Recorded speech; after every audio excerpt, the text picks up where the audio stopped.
Hello, welcome back to the Mr. Arsenal podcast for the last ever Premier League watch along / stream. Not obviously, sadly, couldn't be Arsenal today because our game got called off. Otherwise, this wouldn't be happening tonight. But it is what it is. This is the last game of the year, so good. Thought, you know what? It could be interesting. It could. The way Man United have been playing recently, between Man United and Burnley, if anyone doesn't know. The way Man United have been playing recently against the Newcastles and Norwiches of this world, this could be very tasty for Burnley. This is a huge opportunity for Burnley to take advantage of their rest that they've had recently.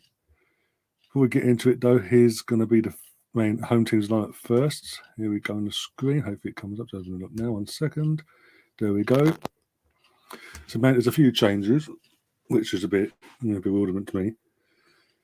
We've got De Gea in goal. Eric Bailly's coming for Rafael Varane. Varane's dropped to the bench. Maguire leads the line as a captain. Not leads the line as in that's talk about as in the partner alongside Bailey.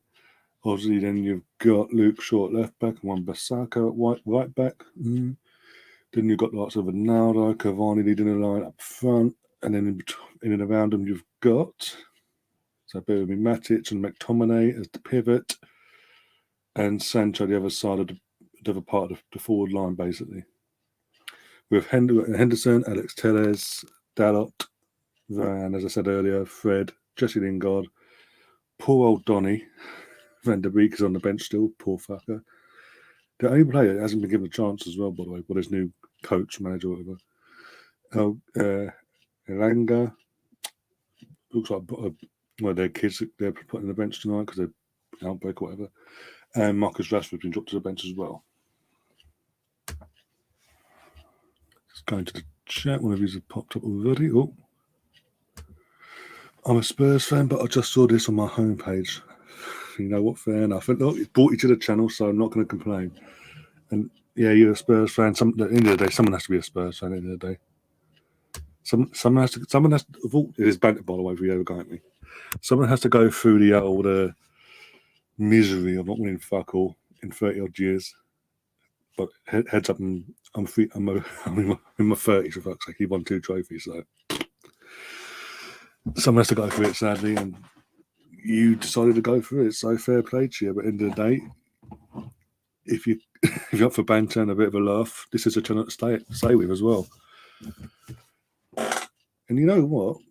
As rivalries aside for a second tonight, we could actually come together. No, respect for the good stream. Yeah. For a brief second, we put rivalries aside tonight, possibly, and sit back, relax, enjoy a game where Man United could possibly fuck up again, drop more points. It does benefit us both. There's another reason why I did it, because it could benefit my team going forward, even though we've got Man City on Saturday. Without our manager, that'd be interesting. But yeah. Yeah. But yeah, do stick around, obviously, if you feel free. And obviously, there's no harm in having a bit. Long as you're respectful, there's no harm in a bit of banter. If you take it too far, you will be timed out by my mods when they pop in. You're going for a 2-0 Burnley. Let's hope. Well, I want a 4-0 Burnley. That's going to be the case. But yeah, let's be realistic. Yeah, 2-0 will be the more realistic one.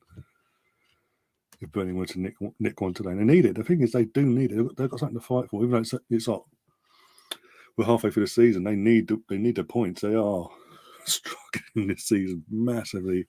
Lack of goals, you name it. They are in the bottom 3, but if they do win tonight, they have to win tonight to get out the bottom 3 and put Watford there. So there's something to fight for them. No, again, I'm watching this on Amazon, and cameras panning out of the stadium now. There's a what we are, what? 5 minutes away from kickoff, and there's a fair few hundred seats spread out. That's obviously all patchy that haven't been filled yet. Even the upper tier's a bit. Oh well, it is what it is. Look for the Burnley team now. Let's take this off the screen for a second. Let's go and get the Burnley team up. Bear with me a second. No, I'm not. It's a bit random that you of all the channels to come up on your homepage on YouTube. an Arsenal channel pops up. I'm not complaining because obviously the company subscribed briefly. So, but yeah, big game for you this weekend as well, haven't you? Big game, especially if you want to catch us. Just saying. Burnley. Teams are in the tunnel. Burnley in the tunnel anyway. In their white kit with basically it's a white kit with like thin claret pinstripe basically going around it. Burnley. Oh, God's sake. I don't know eventually. I think they've made a few changes as well, but they haven't played in like 15 days or something. These lot are saying. Nick Pope's out. Nick Pope isn't in the squad at all. He's ill. Burnley's coming out now, so you got Wayne Hennessy in goal for Burnley. Here we go. Don't take me to fucking thing back too. There we go. There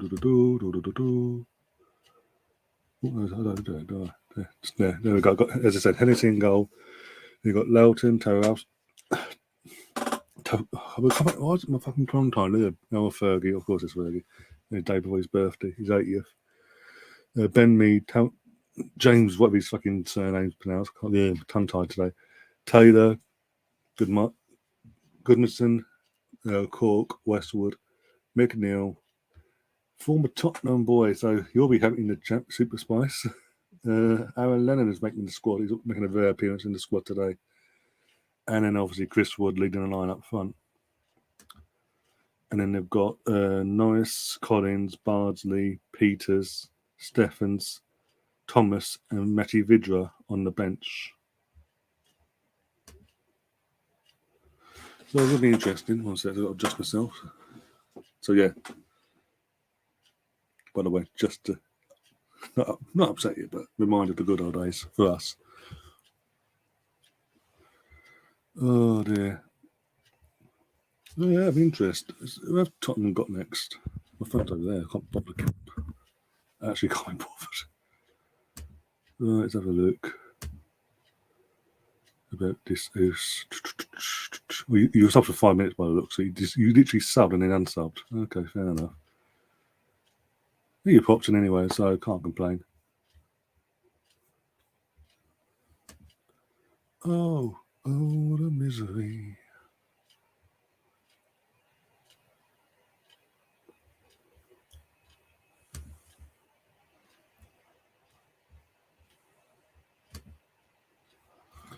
Oh, dear. It's like 4-4. Well, Burnley going like a 4-4-2, but instead of two out-and-out strikers, have got obviously Chris Wood in the line and Lennon in a sort of centre forward role, which don't make no sense, but it is what it is. Come on, Burnley.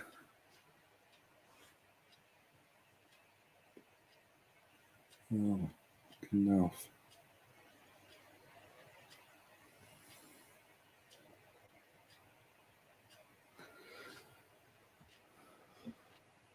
I thought he retired, to be honest. I thought Lennon retired, but obviously not. First start of the season, that's saying something.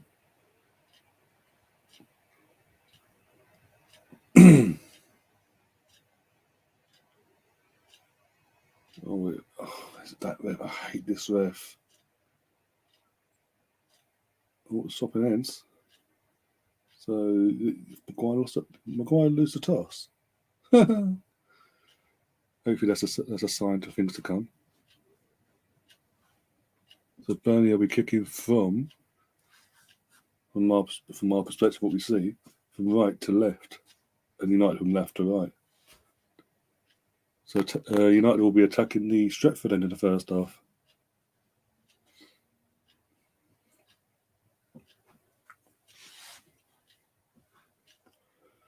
The one thing that gives United a chance of taking anything from today's game and coming out of a comfortable win or anything is that Hennessy's in goal. I don't rate Hennessy at all. If I'm being brutally honest. They're just taking a knee out on my screen. So about to kick off. United kicking off, getting the game underway. And there we go. Greenwood kicks one, we're off. There we go. They get the scoreboard up and off we go. Oh dear. Come on, Burnley. Already got off. Get out. Jesus Christ. Kicked it out. Basically, literally kicked it out in the first, 10, 20 seconds. Thought they kept it in and Burnley got a throw in.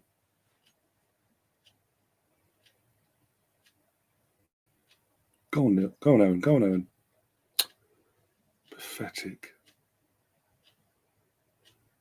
No wonder fucking Tottenham let you go. Let alone Everton. Jesus Christ. You're pressing like that. Getting stuck in, Burnley. Go on. Go on. Get the ball well done. Burnley are getting stuck in.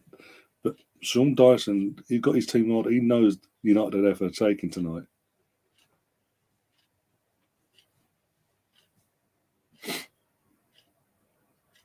Oh, down the line.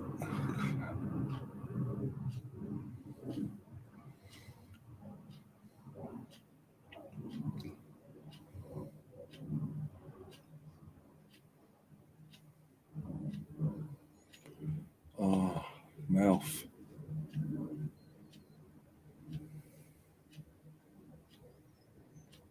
Okay, the pressure sort of stopped all of a sudden, so not overcommitting too much, but they are making them.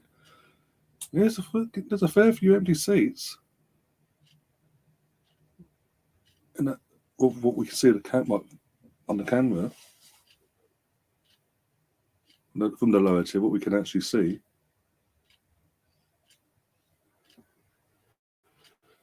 Oh, there's not got anything else planned in Manchester this time of night, and I thought just this close to New Year. It is ridiculous, though. I've got to say, obviously, the big topic of discussion is that all the players and managers are kicking off because the Premier League are basically abusing the players and this, that, and the other, making them work overload basically over this festive period. But they've done it for years. It's an annual thing for God knows how long. I'm not saying it's right, but it's not like it's a new thing. So why the sudden outburst? I know there's obviously the outbreak, this new variant as well, and all that crap. And I try to avoid the C word, but and then again, they knew the situation was about before the season even started. So when the fixture list came out, they said Boxing Day 28th, 27th, whatever, and New Year's. Why weren't they complaining then? They're only complaining now, certain teams especially, because it's fucked their squads up. It took them this long to. It's took for a pandemic to hit 2 years into a pandemic here in the UK, nearly 3 months shy. For a pandemic hitting the UK, for the managers and the players to actually make their voices heard for once over the situation.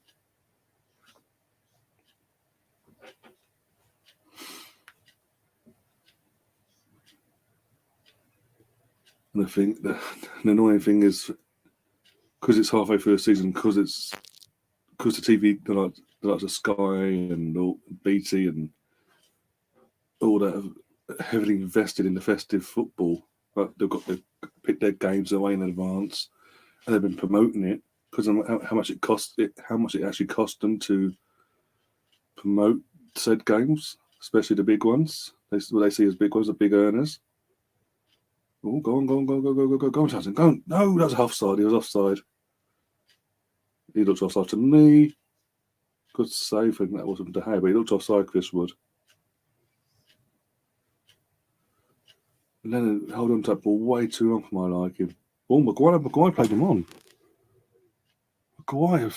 Maguire is something else, I'm telling you. So technically that should be a corner then. If the keeper saved it. But what was I saying before? Sorry, I got interrupted with that attack there. That's it. Basically, with the money that's been invested by the said companies I mentioned before, and obviously the bigger money earners in certain games, like obviously this week you got Arsenal, Man City on New Year's Day, 12:30 kickoff. They're not going to call it off. Oh, here we go. Ronaldo's through. He's going to score, isn't he? Oh, he fucked it. He fucked it. pleb. Anyway, yeah, so it's very hard. I'm not saying it's right either for the Premier League to postpone these games or bring in a 2-week circuit breaker where the league comes to a halt for 2 weeks. Everyone uses that 2 weeks to do whatever they can to get on top of this said outbreak and get their house in order. Then, if after that, if things haven't improved and if outbreaks are still happening in certain clubs, there has to be a retrospective action straight away, where they have to forfeit said game and lose possible points. But at this moment in time, now the realistic thing to do is put a 2-week circuit breaker in, but they won't do that because there's now a massive congestion. The games, because they've dragged their heels for the last 2-3 weeks, there's a congestion in the games already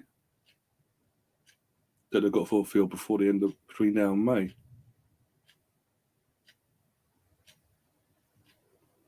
And they ain't going to prolong the season by an extra couple of weeks either into June, July, because of how early they start the next season. It wouldn't be June, July, but it'd be June basically. Because literally it'd be like an extra couple of weeks or whatever, get all the games, all their games, said games sorted that are looming over. The clubs respectively would have, all the player wise and all that, they would have literally 2 weeks less to prepare for the following season. Then you've obviously got the World Cup further way into the season. You've got to bring it to halt next season because of the World Cup, just to reboot for this time next year. So in terms of winter breaks, guys, I know in terms of an actual winter break in the Premier League being fully introduced properly in this time of year, we're not going to see it for another couple of seasons because they're going to want to get next season out of the way. And if anything, there should be more call for a winter break next year because of the World Cup being during the season. You're not on the attack here, Greenwood, and again, Ronaldo, Dominic, 1-0. There you go. It was a shit touch. It's Ronaldo's. Because Ronaldo basically it's a touch from Ronaldo. Ronaldo gets the assist, but basically, how can I put it? Oh, I'm going to say, what's going to say? Ronaldo basically tries to get it under control to have a shot off himself, but McTominay's in the way, and basically because Ronaldo makes a fuck up of it, McTominay just hits it first time. And it's at Hennessy's near post. And what did I say for the kickoff? Hennessy would be the reason why Bailey don't get nothing out of this, because he's a poor goalkeeper.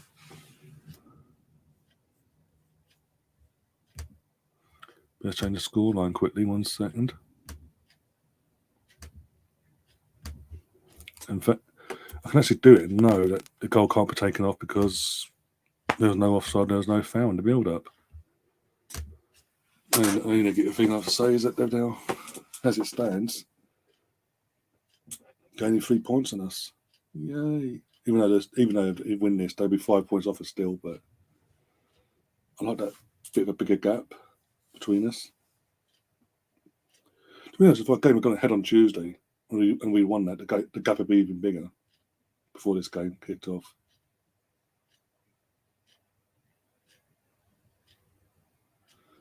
Oh, the misery. Colonel's in the chat saying Manchester's a shit. I want to go home. Oh, mate, you're not. The thing is, you're not actually wrong. It is a complete fucking dump. I've been there once in my life, never again. I just can't. It is a pain in the ass to get to in terms of even when you're in, not in terms of actually getting to Manchester, because obviously you get all the different transport routes to get there. Obviously, you can drive there or get a coach, or a club coach or whatever. Oh, go on. Almost one all there. Good block. Who was that block in the end? Was that Wan-Bissaka? Oh, over the top. And then pass it back. Yeah, well done. That chance go in. Oh, you bastard. Oh, damn it. Who's something I thought I was going to say, but yeah, I went out. But in terms of actually being in the area of Manchester, it's a dump, and it's just a pain in the ass to get to Old Trafford on a match day because of where the actual stadium is situated. It's a pain in the ass. And even, as I've said before, when you go in, it's literally fucking scaffolding. It's built around scaffolding, basically. This majority of this, well, part of the stadium I was in anyway, the away end. It's a complete dump. It's overrated as well. Massively overrated. Take a risk getting stuck near that. Fuck that, yeah. Exactly, Colonel. Oh, man, I Burnley attack. They are in acres of space. The defender from United is abysmal. Oh my god, that could be the risky one if he made full contact on Greenwood's leg. By the way, guys, you can become members of the channel now. I've launched a channel membership this evening, so it's literally there's only one level basically. All the info's there, and I did put for members. In the community post, there's a members only post. So once you become a member, there's a post there. It explains a bit more. It's a bit of a welcome. Thank you for all that jazz. There's a bit more information. A mention of another benefit you'll have becoming a member of this channel as well. Because obviously you got the usual stuff. Obviously it'll tell you once you come. It tells you when you go through the whole process. As an added bonus, as a member, you can obviously have an input in content to put the content of this channel, basically. Be it Arsenal related or non-Arsenal related. What was Lennon doing there? Fucking hell, Aaron, you one job and you'd be a pain in the arse. Alpha, it's for a while, my friend. How you doing? Have you seen the video of Mark Goldberg ranting about the players are complaining on Ralph Rangnick training program and exercise? I came across the clip of it early, yeah. Didn't see the whole thing, but I got the gist of where he was going with it, basically. He was basically going down the route of, well, hang on a minute. If you're complaining now for a few weeks, you're basically not the right players to be in the club at the moment under Ralph. But I don't think it's just. I've said during the match of the day stream we did the other night. Another reason why we're seeing United struggle, performance-wise and all that, against Norwich and Newcastle recently and other teams, is because the players know he's not long-term. He's just the interim head coach or manager until the end of the season. Once the season's done and dusted, they know there's someone else coming in, no matter what. So there's just like, well, to see the season out then. They'll turn up in the odd game here and there. Head injury. Fucking hell, they'll take their time. But as I say, the United, certain players will turn up for the big games every now and then throughout the season just to put on a show. But the majority of the games, we're going to see what we've seen so far because they know it's similar to when Emery got sacked at Arsenal and Nürnberg was brought in as interim because it's publicly put out there by Josh Kroenke and amongst the others at the club that no matter what Nürnberg done, he's only been interim until they found someone. No matter what, he could have done a fantastic job. We could have won every game, played some fantastic football and all that jazz, yeah. But he had no chance of getting a job, basically. And the players, because it was so public, and the players obviously knew that then, things didn't change under Freddie. I think that's another reason why he stayed till the end of the season, Freddie, when Arteta came. He stayed until that season had completed. But after that, he was out of here. He feels like he got thrown under the bus.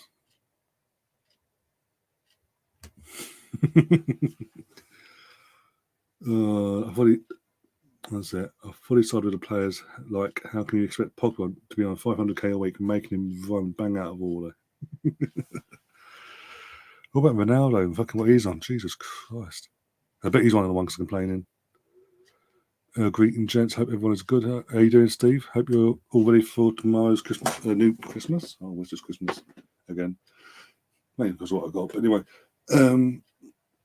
hope you're ready for your New Year festivities tomorrow evening over on your side of the world.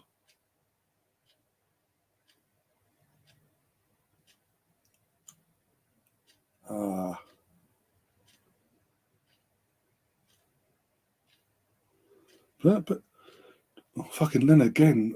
Len's been a dick in his first 15 minutes of Burnley. He's had a couple of good moments, don't get me wrong, but the majority of the time he has been fucking up and he's really pissing me off as a neutral because I want United to fuck up tonight. And it's Lennon's poor touches that are fucking them over.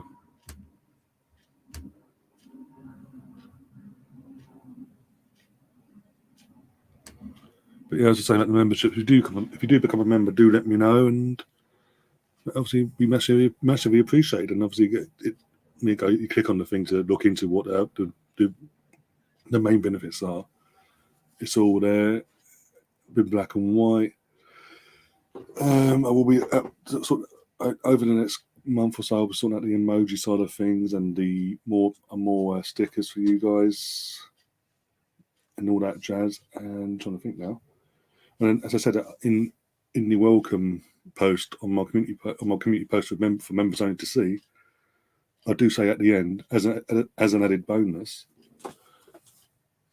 you can suggest, obviously not just suggest, you have a massive influence on content on this channel going forward in terms of either Arsenal related or neutral related.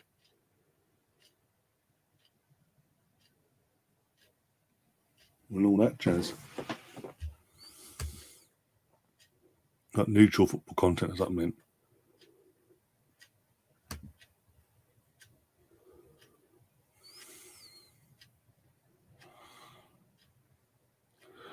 Steve saying, I'm working right now, so I'll be eating that. No problem. It's fine. All good. It's not about my mouth on. I've got a fucking massive pain. It's doing my head in. Oh, almost a fuck up there. They are not communicating at all, their defence. And basically, the midfield, protecting the defence is non existent because Burnley have got through so easy these first 17 minutes, the 18 minutes.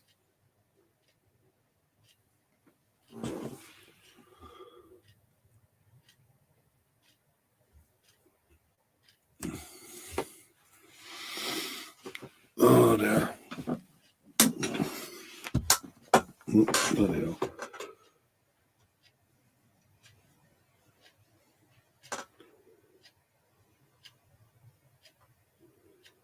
Boom, boom, boom, ba-da-ba-boom.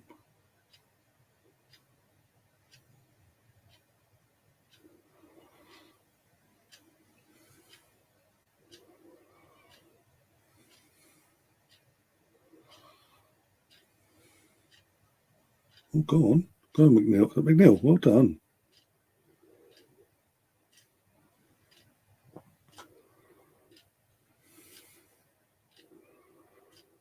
Oh my God, I thought we were going to nick that away. I'm going to run away with it there.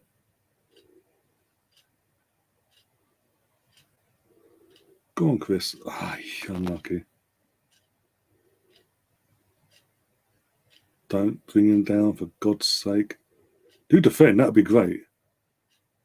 Or what was almost 2-0 from Luke Shaw. Fucking hell. That was poor from Burnley, letting him just run. I mean, run from the defence side of things all the way through the midfield to literally having a pop out from on the edge of the box, basically. Normal scoring. Swear to God, this turns into a fucking absolute whitewash for United to win. And I'm naffed off with Burnley.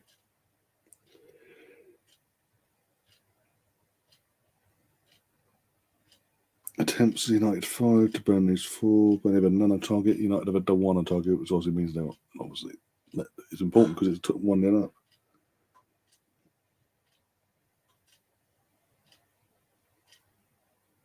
So yeah, must have he didn't Chris was a shot earlier in the game was way wide. But he didn't show replays. I thought he just saved it, but okay. Initially. Clearly I was wrong.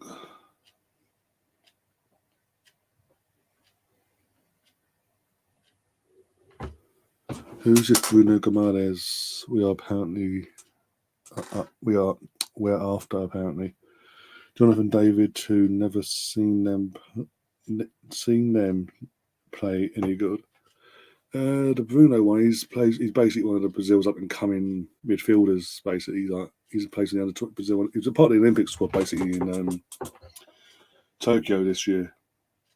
Got one goal for the men's team and all that jazz. I don't really plays now, but apparently he is not just by us, but by a couple of big European clubs really sought after. He looks to be. I've seen him in the Olympics, but he looks to be a decent little player. I mean, because of his age, it makes sense as well. And he would, you know what? Even though he's young, he would upgrade our midfield massively.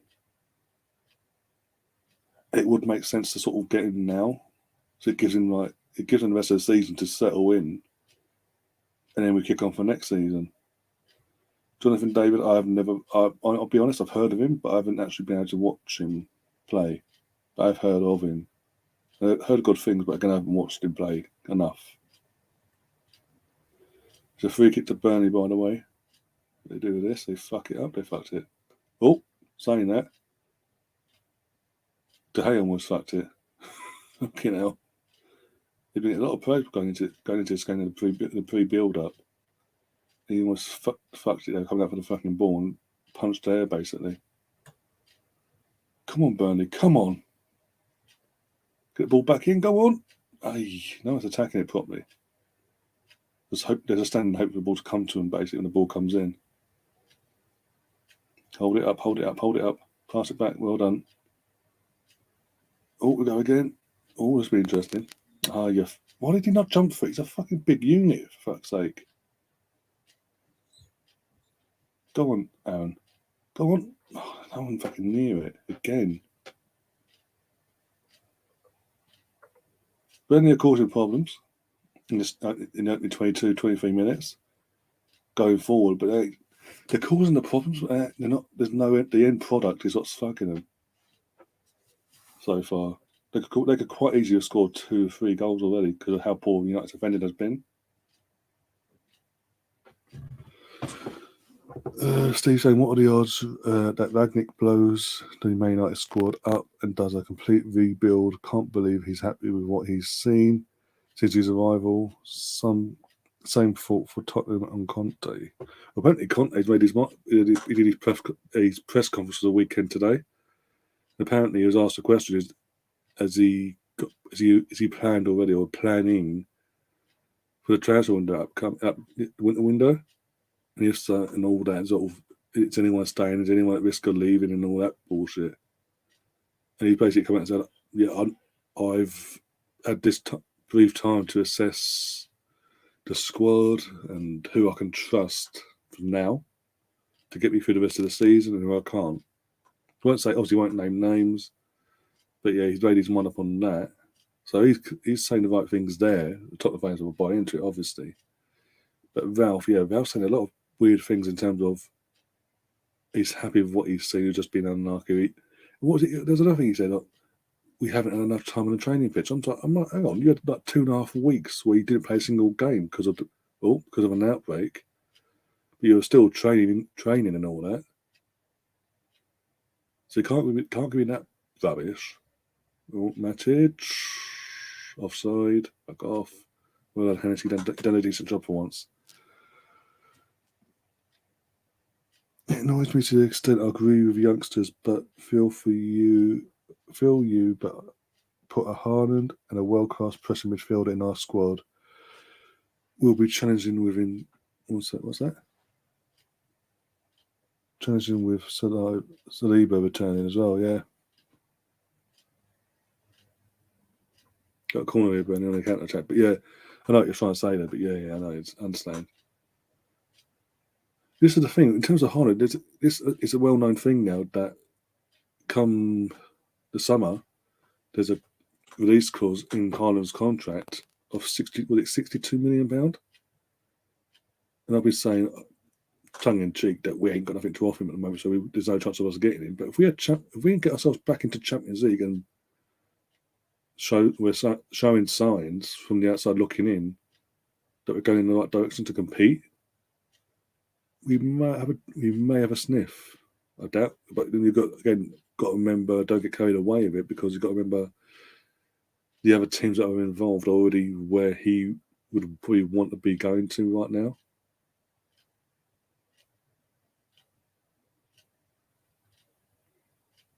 But you live in hope.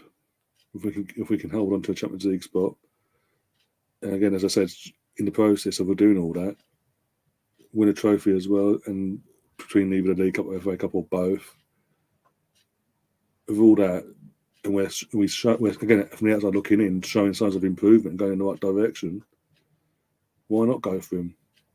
I mean, the only negative pullback is obviously his agent is a fucking pain in the arse to deal with. There's us United and Paul Pogba.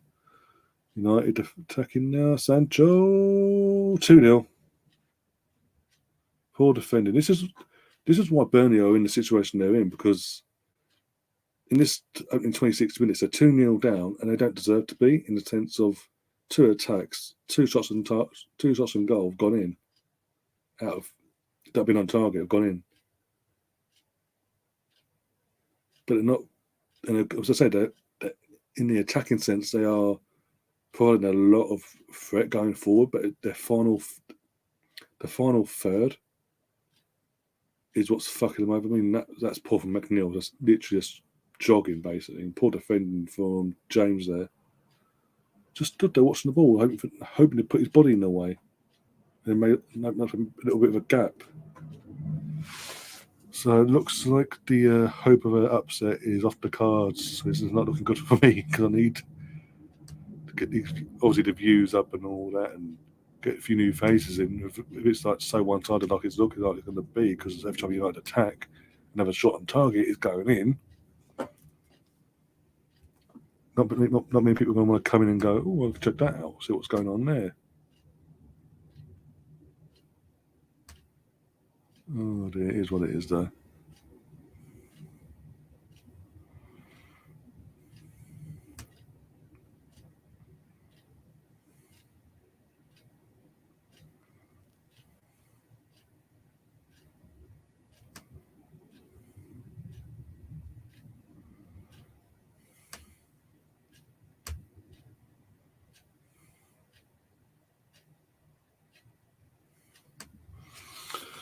Colonel saying if Haaland goes to City, we might get Sterling. I'd like him to either way.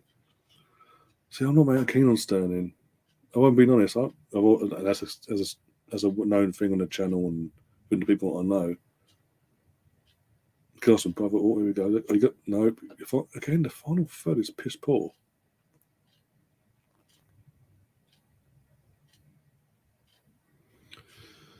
But it is what it is. Yeah, I've never. Again, not gonna hide it. I've never been man keen on Sterling. His end product is a lot to be desired. He's hit and miss. Sometimes he'll be amazing. Don't get me wrong, and sometimes we just go. Pfft. It's like again. In terms of what we're looking for, the recruitment side of things, it doesn't make any logical sense either, because he's on the wrong side of his. What's he, 28, 29 now? So he's on the wrong side of his 20s, going pushing 30 now. And what's that going to do for the development of Osaka and Martinelli and all that are playing that are starters at the moment? Here we go, 3-0 probably. Ronaldo blocked. So you blocked that, but you couldn't block the other shots. Fucking idiots.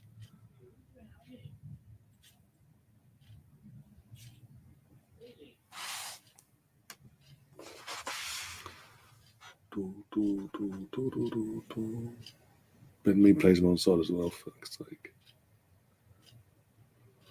It's corner. Ronaldo goes for it and hits there, basically.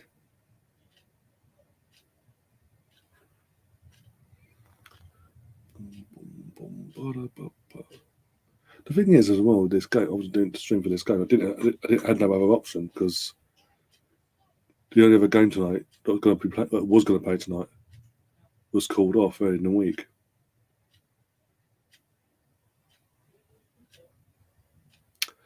But yeah, I actually thought this could be a genuine upset. There could be a possible of an upset here. But watching this, you're seeing it. It's kind of getting why Burnley are where they are. Their own product is a lot to be desired.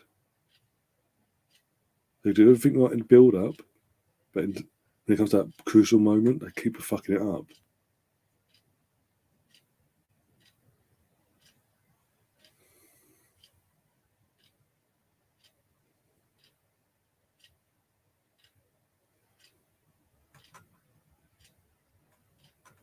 It's a foul, surely. Apparently not. Fuck's sake. John Motson is a fucking awful ref. How can you not see that as a foul?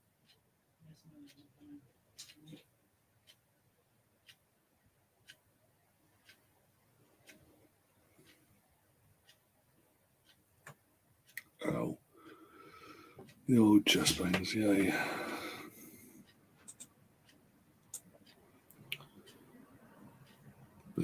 If we go down that route, going for Sterling. Personally, I think it's just paper talk because the thing is we've been linked the Sterling links, rumours, whatever you call them, have been going around doing the rounds from a transfer perspective since Arteta arrived. Basically, first it was John Stones, and now because obviously he's with Sterling in contract negotiations with City as it stands, so the new contract. That's now popping up again. It's like, oh, fucking great! I'm not too worried about it happening. If it does, it does. It's like it won't be a sign that excites me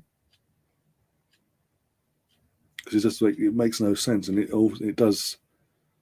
No matter what side of the wing he plays, it will stunt the growth of either Saka, your Martinelli's, your Smith Rose, and all that. We've come too far with these players now to go, oh, by the way, we've got this experienced player in. He has to play because he's on high wages. There's another thing. The wage bill will go through the roof again. We're trying to get the wage bill down in the last 12 months. Because of where he's coming from, he will not take trust me, he will not take a pay cut. Oh, go on, Chris. Go on, Chris. Go on, Chris. Go on. Oh, Chris, you dick. It's one job.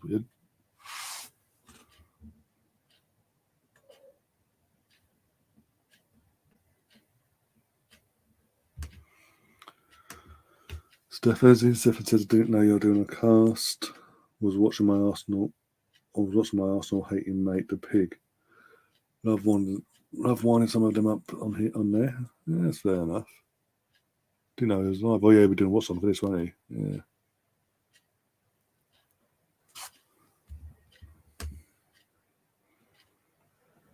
We need a striker, not a winger, so Sterling doesn't fit the bit. That's another reason, yeah.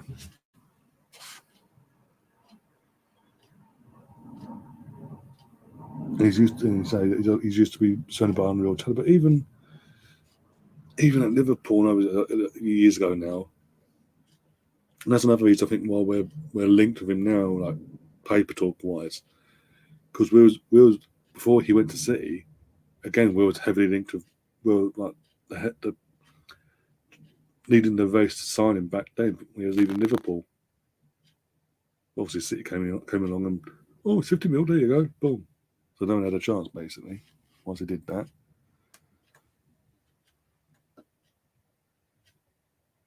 And the irony is, I would have been more excited back then if we got Sterling because it would have made sense, especially under Wenger as well. Again, it's nothing against Arteta. Again, he's on the wrong side. He's on the wrong side of his 20s.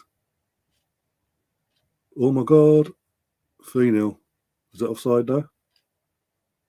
He's off celebrating Ronaldo. He's doing his old Sue crap. McTominay hits a rocket of a shot initially from outside the box, hits the crossbar, comes back out, and Ronaldo's standing on his own, just taps it in. I'm not going to change it. I'll have to look, make sure I'm not assuming he's onside at all now. Cavani's offside. Cavani does run towards the ball, but he doesn't make any contact. So, yeah, 3-0. This is going to be a whitewash now. I do pick them, don't I? Well, when I expect a decent game and maybe an upset, this happens. For God's sake.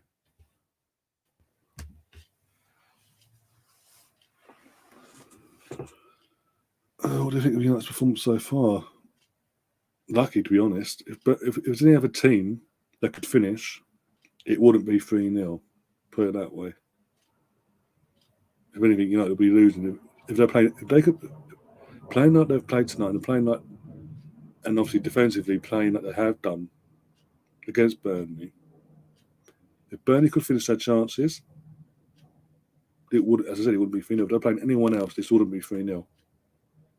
It'd be literally possibly 2-0, 2 or 3-1 to the other team.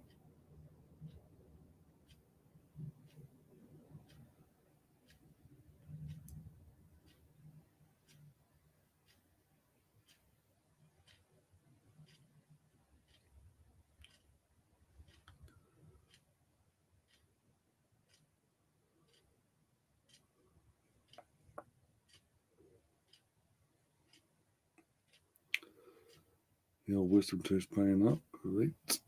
In terms of being a pain in the arse, getting caught his fucking gums. Hence why I'm doing that.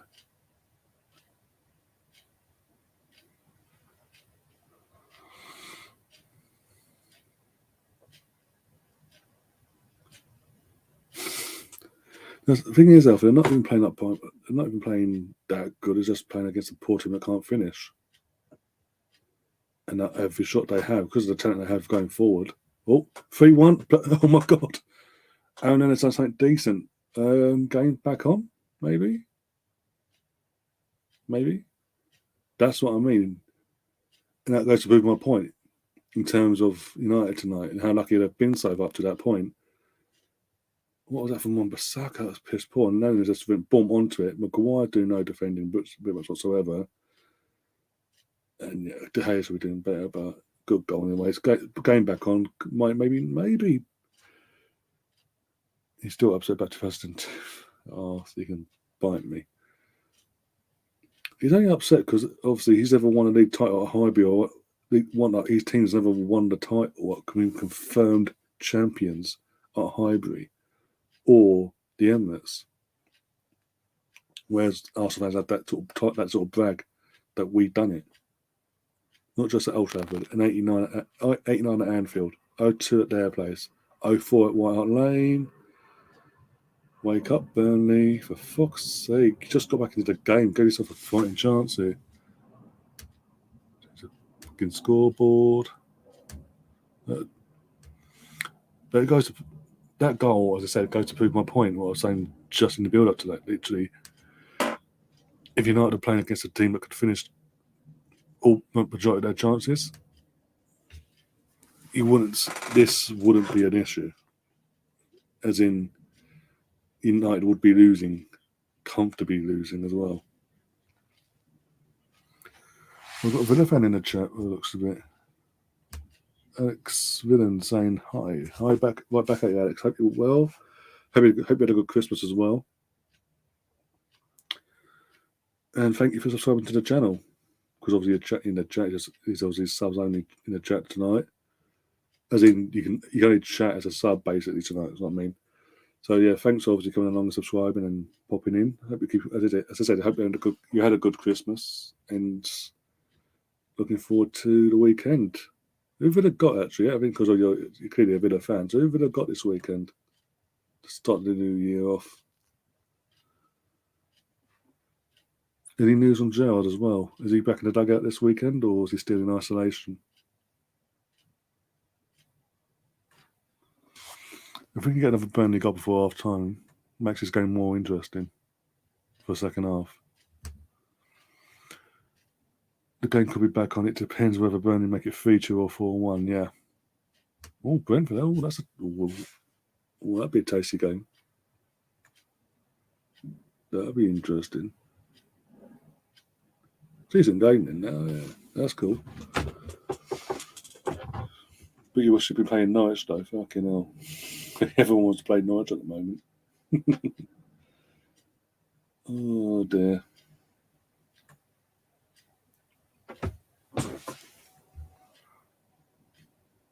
He should be back in the dugout, but no news yet. Okay, fair enough.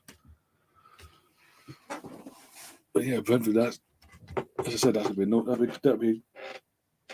go either way. Really, depends what Brentford and Villa turn up on the day. Especially Brentford's point of view, anyway.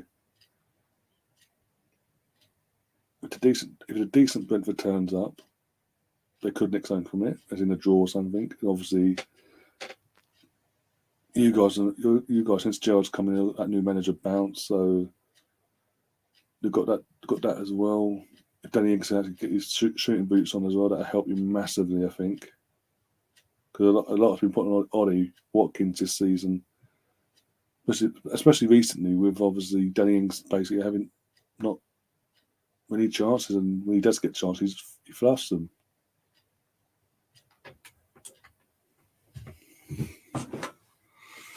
I'm doing good, thank you. How about you? I'm fantastic. The team's doing, compared to when my team was at the start of the season, the team's doing well. Even if United, obviously, this continues this way tonight, we're 5 points clear of United in fourth. They'll be like 6th or 7th, I think, still, but 5 points behind us, and we've still got to play. We've now got a game extra to play, which could technically want if we did win that game, whenever that is. And in the meantime, keep the gap between 5 or so points, could widen the gap even more.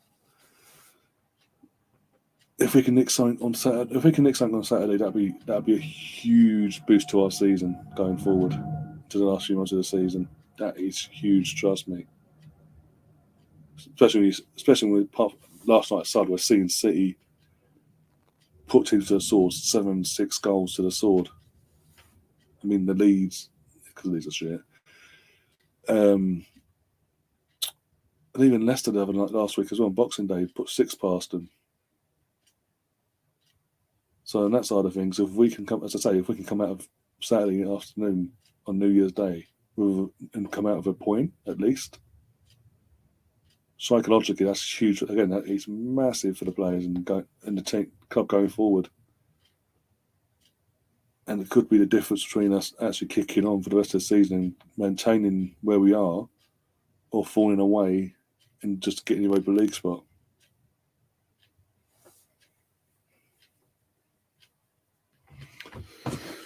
Yeah, Alex is saying, we need a new CDM and a centre back and a striker. Yeah, what's happened to Tyrone Mings this season? He's dropped off massively since the Euros. His performances have been his performances and his general judgment calls have been scaringly woeful this season. From your point of view, obviously.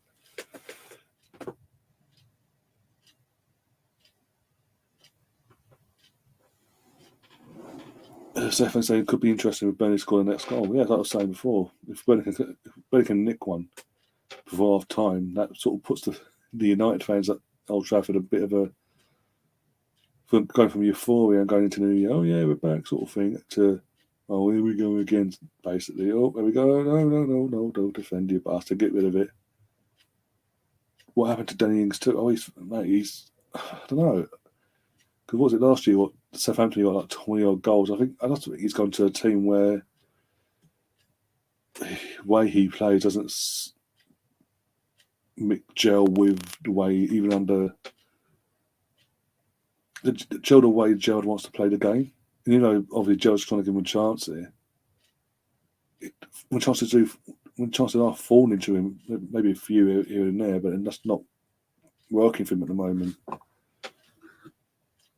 No, let's not get it twisted. He's a decent striker. He's a goal scorer. I mean, he scored over 20 odd goals last season for the Southampton team. Quite now, look what they are.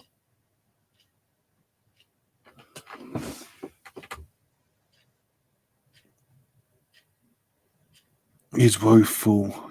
Yeah. I think we're getting Gomez. Oh, okay. This is going to be interesting, the window anyway, for all of us. But as I say, from my own perspective, obviously, I want us. I think we need to get a result on Saturday because mentally and psychologically, that does us a huge favour. It could be the difference between us either, as I say, dropping, as I said before, dropping off or getting the Europa League spot, or digging in and holding on to that Champions League spot. And it's not just full spot at the moment because of the poor form of Liverpool and Chelsea, especially Chelsea recently. You could even say third, as it stands, third place is up for grabs as well. There's only 6 points between us, give or take.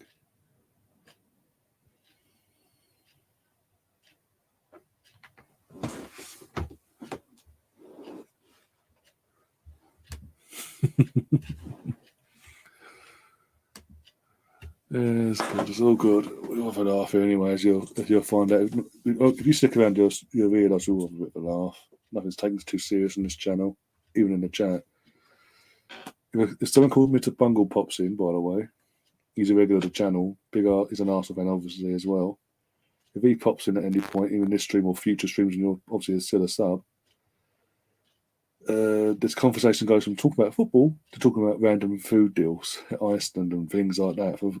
Like mince, was it been recently the mince pies and pucker pie deals at Iceland and things like that, or Lidl and this, that, and that, or who has the best mince pies and or the best this or the best. It just completely goes on a tangent basically, and it's half time.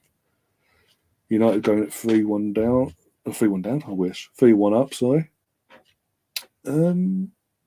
Over the 45 minutes, I can't really say they deserve to be 3-1 up in one sense because they haven't played like a team, as in terms of how they've played in 45 minutes, they haven't played like they should be winning by 3 goals, like scored 3 goals or whatever. They've been had a lot of luck, especially that third goal they scored. And the fact that, as I said earlier, before obviously you came, one said this on Facebook and oh bloody hell. I'll deal with Facebook later. Not Steve's in the chat. Big up Steve, how you doing?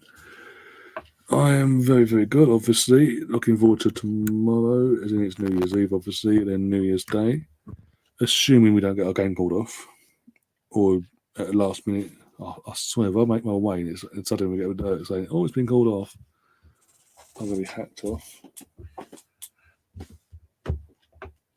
So I'm sort of looking, because I'm sort of, I know, with the current situation we're in, we've got to be careful, but just get it. Just go and watch some football. I know it's more likely to be disappointment, but you live in hope. And because of the current what's going on, I'm very holding back, so I would say, in terms of where I go and all that jazz. Oh, there's hell. Yeah, I got no problem, Mr. Well, I'm just giving Alex a heads up that obviously when Mr. Bungle pops in, we go from talking about football to talking about random food deals or food of the day, basically. It's all a laugh. We all have a laugh at the end of the day. That's the main thing we have on this channel. We do have a laugh. We don't take ourselves too seriously at all. Hence why, even though this is an Arsenal-based channel, obviously being an Arsenal fan, as you can tell, occasionally we do these neutral watch-alongs, basically, or streams, what you want to call them. But you know what I'm saying? We just, especially when we needed it last year. Jesus Christ, we couldn't go anywhere last season. What pools do you need? Says Alex. Mainly, the main one we need improvement on is a striker.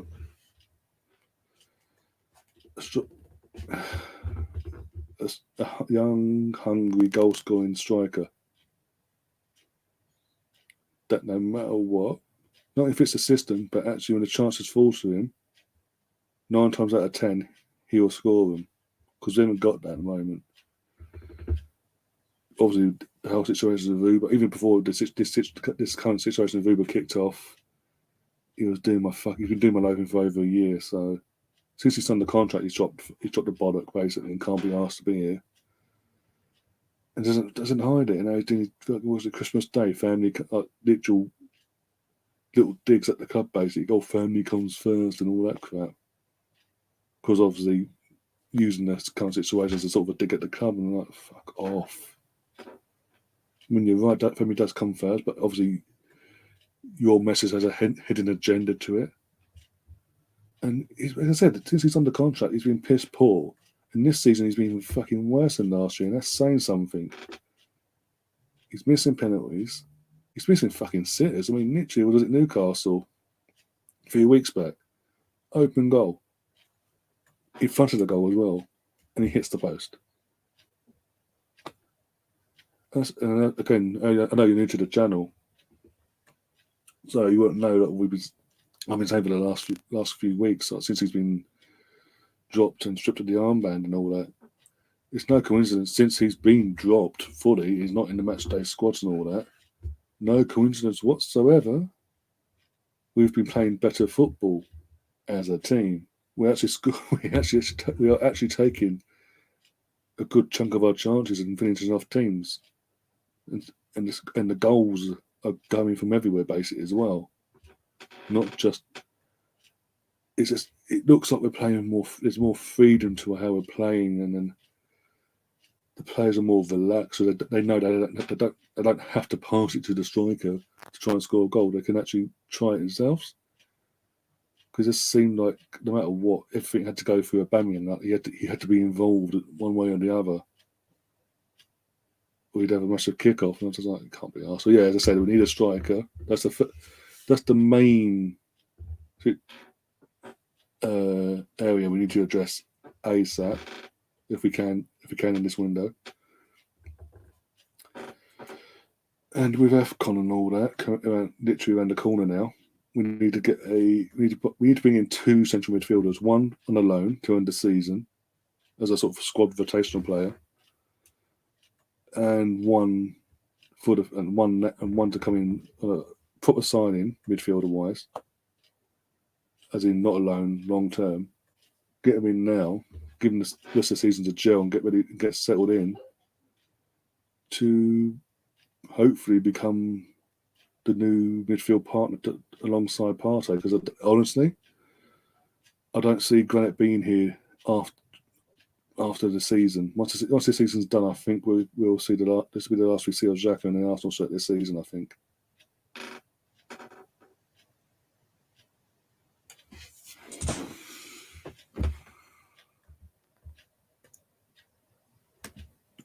You want Watkins' help? He'll bang some. He'll bang some, considering he's an Arsenal player. Yeah, I heard about it. Yeah, when he was at Brentford, he was a gooner. The thing is, though, obviously, what we saw with Ben White in the summer, and how long's he got left on his current contract?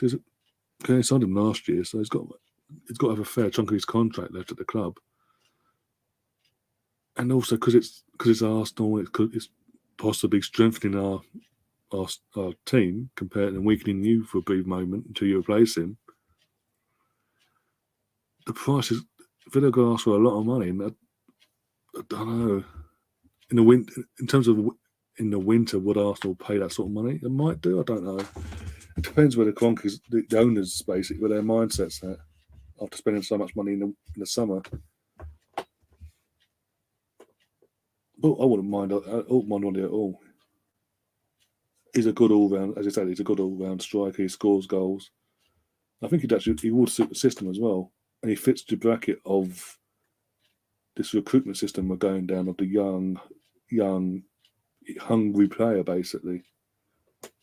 That'll give everything for their shirt, and basically that doesn't have any ego behind him or anything like that. Swap deal for Saka, please. No. Saka's going nowhere, sorry, mate.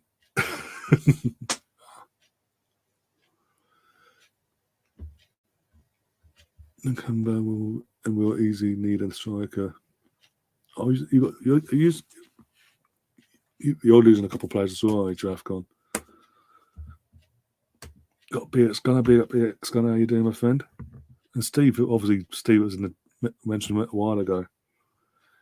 I hope you've had a good. Obviously, we did chat briefly over Christmas, but we had a good Christmas period, basically. And what you got, basically, in general, what have you got planned for tomorrow? You having a quiet one in?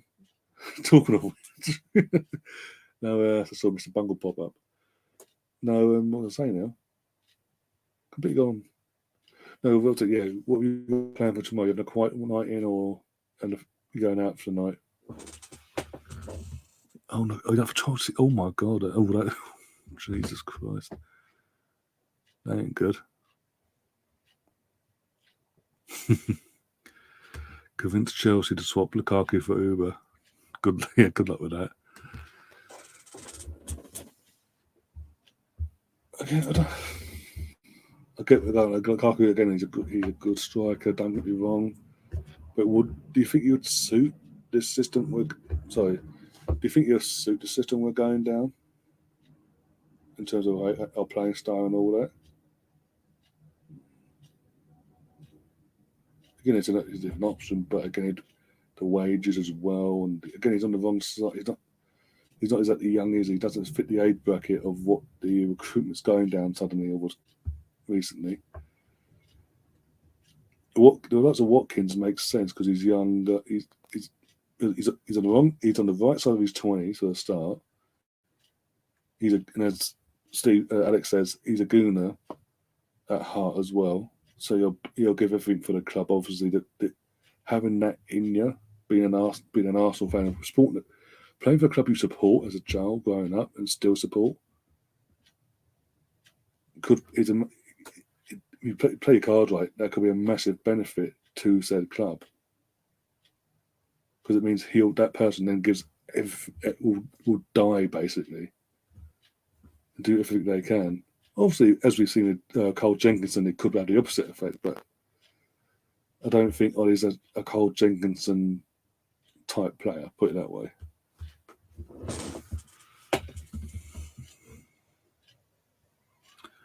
Mr. Bungle saying, "What's Stefan? What's cooking?" Oh my god!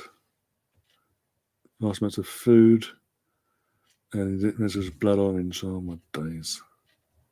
I'm not repeating the whole thing. You can all read it, but yeah. Okay, now you see what I mean. I told you, Alex, about Mr. Bungle. YouTube, sort your fucking lives out. Stop fucking trying to screw me over with monetization. Oh, it's limited with monetization. For what? I've got no volume, so you can't do it for Premier League copyright. I'm just talking football, so jog on.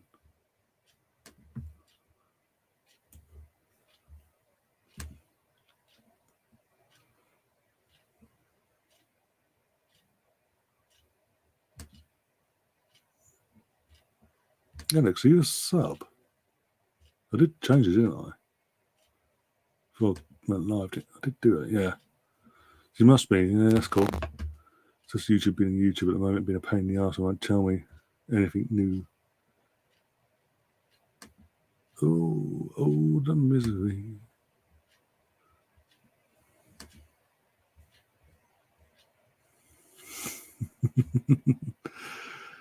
Oh dear. So, Alex, purely out of interest here, how many injuries have you actually got to your squad at the moment? But yeah, you can't have Saka. You tried getting Smith Rowe in the summer. That didn't work out. You ain't getting Saka. You ain't going to try and get Saka off us either. Hate to remind you, but you've got Ben. Yeah, fuck you. That's another thing. What's it been? Emi Buendia. How's that worked out for you? When Toto of us, you got over. It seemed like you got over the line and won the battle. But he's not even pulling up trees this season, is he? He's been woeful, to say the least.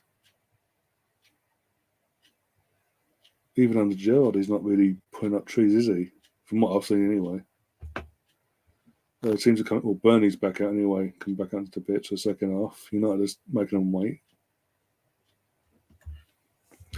We should all start a WhatsApp group in the Mr. Bungles. Not has to be the highlight. Oh God, I dread to think what a WhatsApp group, including Mr. Bungle, would it go down? Basically, what route that would go down? Basically, have we scared Alex off? Alex, if you're there, give me a thumbs up.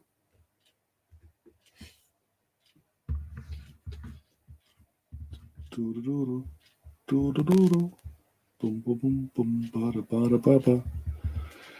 just a quick reminder again, as I said yesterday and the day before that and all that. Keep reminding you. Yeah. There will be a watch along on Saturday for the Arsenal v Man City game. Gary will be hosting it with a couple of guests. Again, we're assuming the game is going ahead, obviously. Hence why I'm doing all this promotion crap. I obviously can't be here because I'll be at the game myself, so I guess I'm saying Gary's taking over for the day. I'll then be back later on in the evening for the Match of the Day stream. Sorry, mine went blank there. Match of the Day stream on Saturday. Sunday, I think Chelsea play Liverpool, aren't they? So I might do it, depending on if I'm free or not. I might do a neutral watch on again for Chelsea v Liverpool. Chelsea. Yeah, Chelsea Liverpool, Chelsea at home. On Sunday, so 4:30 kickoff, so should be okay. And obviously do the Match of the Day 2 stream as well later on that night. And then the podcast side of things will be back up and running properly as of Monday.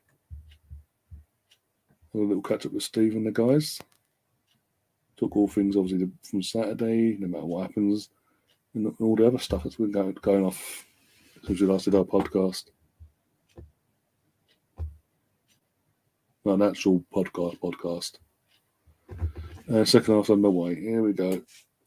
Come on, Burnley, please make this somewhat interesting for the second half.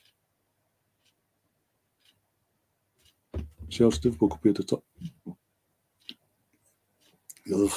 Sorry. Chelsea v Liverpool could be a decisive match for Stefan. The thing is, it really could. As I said earlier, Stefan, with the points being dropped by Liverpool and more so Chelsea, a lot more. Chelsea have dropped a lot more, obviously, recently. But with the points they're both dropping recently, respectively, I think that's a do or die game, really, not just for the title race, but for the race for the top 4 spots, basically. Because if, say, a said team was to win out of that game on Sunday, say, for example, Liverpool were to win, yeah, for example, Chelsea at the title race, that's done. It's done and dusted. There's no way they're going back into it, really. And it's a straight, literally, they're now pulled in then to a race for the top 4 spot. And when you're seeing the amount of games in hand, we've got a game in hand over them because of the Wolves thing. You've got Tottenham got a couple of games in hand, or a few games in hand over Chelsea. United have as well got a couple of games, 2 or 3 games. Suddenly, they're obviously all our respective teams, as I just mentioned, win these games in hand. Suddenly, they're not even in the top 4. So, yeah, could be very interesting. Colonel saying as well, we need a GTA Part 2. Well, I was going to do it today, but I'm too busy today. But I'll either do Part 2. I'll either do Part 2 tomorrow of Vice City for a few hours. Don't know when, but I'll put an announcement out once I've decided. Or depending on what time I do it, if it's an early one for a few hours and then I'll have to do dinner and all that and come back a couple of hours later, I might do like a New Year's Eve like New Year's Eve sort of thing, podcast thing with a few of the guys if they're available and interested. Let's get a few of us, get myself and a few of the guys on that are available. That literally, like myself, are being sensible and not taking any risks, so we say, going into the new year. Then what I'll be like. Did you got that as well? I'll let you guys know on that in the community post. If that's to go ahead, for literally that'll be like 9 till obviously just going into the New Year's. I guess better. So about what, a 12:30ish finish, a New Year's Day. Oh my God, even I missed. Oh, Alex is back. Okay, Alex, you went away for half time. That's cool. I thought we'd scared you off. I was the same. I was just gone because I went to check, seeing what all the old numbers are doing. It's not up. For some reason, YouTube's playing up. It won't update me to say that you've subbed and all that. Like, okay, that's cool. But I know you've obviously subbed because you're obviously chatting in the chat. So, but yeah, in terms of part 2, that for Vice City, GTA Part 2, Vice City, I can call it basically. I might do a few hours with you tomorrow for that. If you guys are interested, if that's something you guys will be interested in for a few hours, probably a daytime thing, and then assuming. Yeah, probably a daytime thing, and obviously the evening, try and do like a few hour podcast, like a New Year's Eve sort of thing, so that's shows stream with myself and a few of the regular guys and all that. See the new year in and all that, have a bit of a laugh. If the guys are interested, if that's the case, obviously, as I said, I'll put in the community post. That's the case. Get us a thumbnail all that sorted for that, and then yeah. And Happy New Year, and all right, I'm off to a fucking game. Half awake. That's the hope anyway. But yeah, other than that, you got Gary. Gary? You'd have Gary bringing in the new year on. That's handball. Ref, feel free to make a call anytime. He handballed the ball. Or not. Cavani handles the ball, but okay, no worries. New Year's Eve will be mad. Everyone will be streaming. No, it depends because obviously because our fearless leader's not putting any restrictions in until after tomorrow. Basically, New Year's Day onwards, we could get an announcement basically. Clubs and pubs are not going to be open, so all the youngsters will be out party up Lovetic style basically. If you know the reference, you know. But yeah, you never know. Is Gary in New York City? No idea where he's based for New Year's. Or what he has said he's happy to host on the Arsenal WATCHALONG on Saturday though. That's what I'm saying. He'll start the new year off officially. First stream of the new year, he starts that off. I didn't do the second one late on in the evening. The match of the day stream.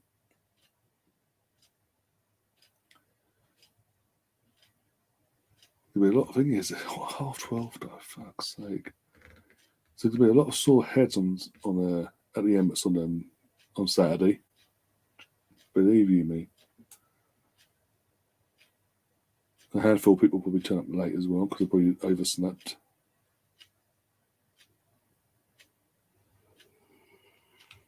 New Year's Eve will be interesting in the cities. Nobody will give a shit about COVID rules. Oh, well, when you're hearing again, our fearless leaders didn't give a shit last year. They did what they wanted to do. Even if there was rules in place, like things were closed down, did everyone will put most likely have house parties and all that crap, and to get around the rules and all that.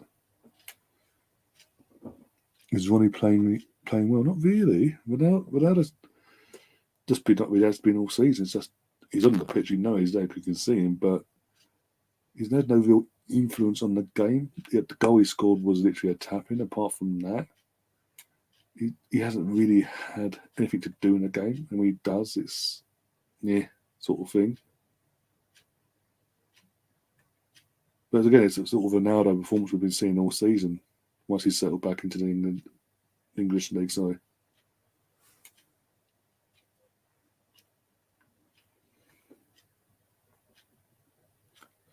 What could be cancelled depending on what Boris says? What do you mean, Colonel?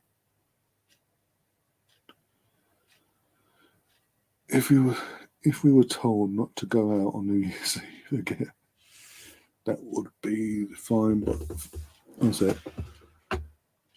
That would have been fine because we were always stoned listening to music anyway. The thing is, what was it? In terms of the London event, the outdoor events, the fireworks event, they do usually up till pre-COVID, obviously before COVID in the UK. The New Year's Eve stuff they did in London, everyone came out to London, or all of us at the locals, all that crap, yeah. Well, for a second year, that's been cancelled basically. Obviously, it was cancelled last year because no one could go out anyway. And what was it, 3 4 months ago? Give or take 3 or 4 months. That got announced in advance that again, what the New Year's Eve party in London was cancelled again. So that put us all football with fans. Don't get me started. To be honest, I'm expecting it. Pains me to say it, but I'm expecting it because of how many outbreaks there's been at pretty much every club in the Premier League. I'm saying using the Premier League as an example here. Every club in the Premier League alone has been affected by this new variant, even though it's a milder variant and all that jazz. Oh, go on, Burnley, what's that? Oh, why did you do that, the knob? I'll solve it anyway. I think what I was saying now. Yeah, because there's a few clubs, 2 or 3 clubs last year were affected by that variant last year. Was it Delta? The Delta variant? And everyone else sort of, because they had that bubble stuff, it wasn't as bad as it has been this year. Even though this is a milder variant, as we've been told, it's still been a pain in the ass because it literally this year has taken pretty much every club out in the Premier League and in England. The amount of games that have still been postponed in the Championship, League One, League Two. Scotland's gone into their winter break 2 weeks early as well. It could be long, and it could be longer than it usually is as well, because it could be prolonged just to give teams a bit longer to get their shit in order, basically. So yeah, I'm fully expecting that to happen again, the behind closed doors thing. To keep the Premier League going, they'll put everything behind closed doors again for a month or 2. Which, as we saw last year, for the whole of last year, the Premier League was behind closed doors. And again, safety comes first. But football itself, the spectacle, what it is, was never the same. Alex, do you go to Arsenal games? Yeah, I do. I'll be honest, I do go to Arsenal games. This season, I'll be honest, I've been easing myself back in because of the whole situation. I can't. I've got other people to think about, what health-wise. So I don't want to I don't want to go knees deep in, and it'd be my fault something happens, basically, sort of thing, close to home. So I'm taking myself. I've eased myself in. I'm back into the swing of things. Back into the region of going to pretty much at least every home game. Obviously, the away games are a lot harder to get hold of, especially for the likes of Leeds away or the London games are fucking pain in the arse. You literally got like gold dust, and pretty much everyone's on the same, been doing the same thing. So especially the away games have been people because we had a credit system for Arsenal. So there's been people that have not even been to a away game in their life beforehand that now been able to, because like myself and others have sort of eased ourselves in and not breaking our necks to go to every game again and take any risks. But yeah, now I'm back. It's so fucking on. Now my head's straight in that side of things, and I'm ready to go kick on again. It's like, nope, we're gonna do this to your line and put your mindset back to fucking square one.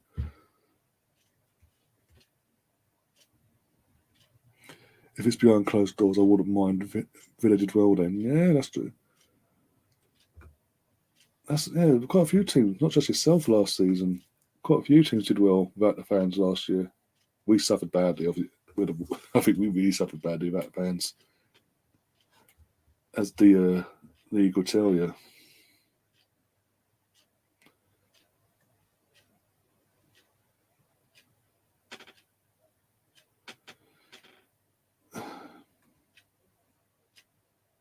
The thing is, again, I know he's going with that, and that was under Dean Smith.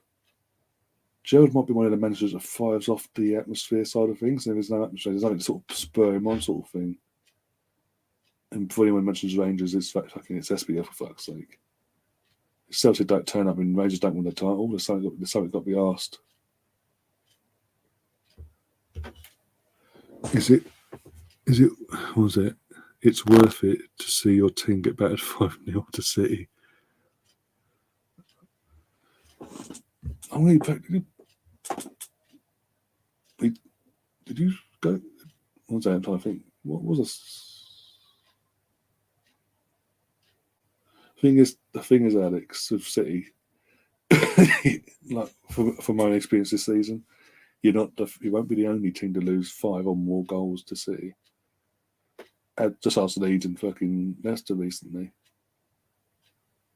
I mean, fair play to Brentford yesterday. They played some good football from what I could have watched the game back. Played some really good football and gave City a fucking game. So fair play to them. This second half's been dull, by the way. So dull, even when you spoke about the game. Yeah. Balls deep in Arteta's process, says Colonel. Don't even start that bullshit. We're not mentioning that. Colonel, don't make me set up another membership level just for you and you alone. Called the Arteta process, because I will do it and you will pay for it. I'm joking. When anyone goes off on one, I'm joking. No, plenty of teams do it. Probably is last game of the season for them to win the league. I think that the way Liverpool and Chelsea have gone. Well, Chelsea went a few weeks early in advance, but Liverpool sort of dropped off the last week or so as well. Sunday's game between Chelsea and Liverpool, as I said, it's going to be huge, not just for them respectively, but for the title race. If it's a draw, the title race is dead. You might as well just give City the title there and then, because they're playing. They would have played by then as well, and the gap would have been 3 points bigger. 2 points if it's a draw and all that crap. There's a lot to ask for in the last few months of the season for the other two to pull back them points and hope City drop points along the way.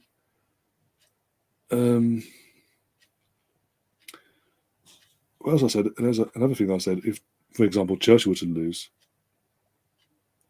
it keeps the title race alive for a brief second, but it kicks out Chelsea completely. There's no reprieve from here on in. Then go on, Aaron, go on. You got a corner out of it though.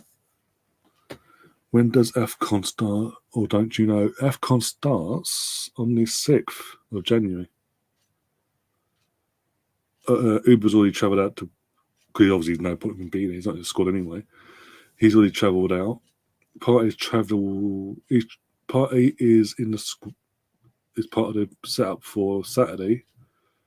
Then after Saturday's game on Sunday, he'll travel out travel out to Cameroon to join up with his team, along with El Neni and Pepe.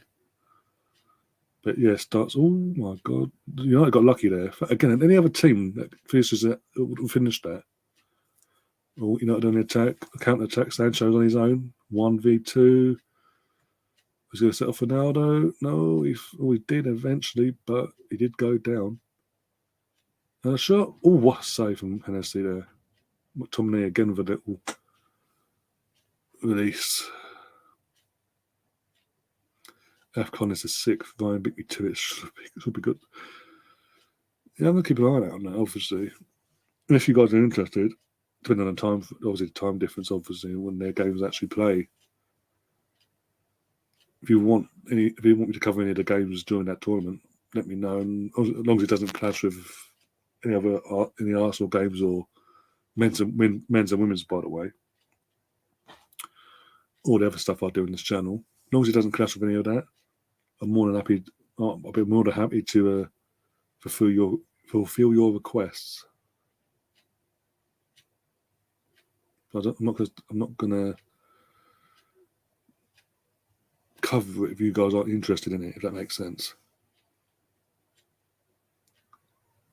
Do you think Chelsea are going to beat Liverpool 3-1? Bloody hell. Have you been watching Chelsea recently?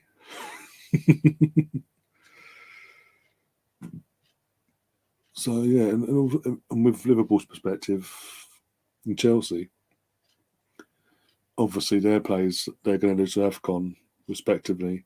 They'll be travelling out on Monday. All Varane's coming on. Okay. So you're taking an attacker off then? Or midfielder off to add an extra man in defence, or what? This will be interesting.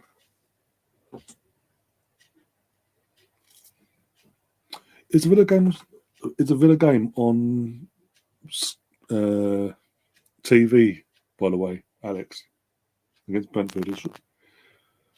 Wouldn't be surprised. It'd be a decent game. As I said, that could go either way, really. Oh, Bayer's down. So it could be him going off. The game he's got cramp. Oh, yeah. I have Lukaku. He's back though. Yeah, he's back. He's playing. Well, he's played last 2 games, hasn't he? Yeah, scored. So yeah.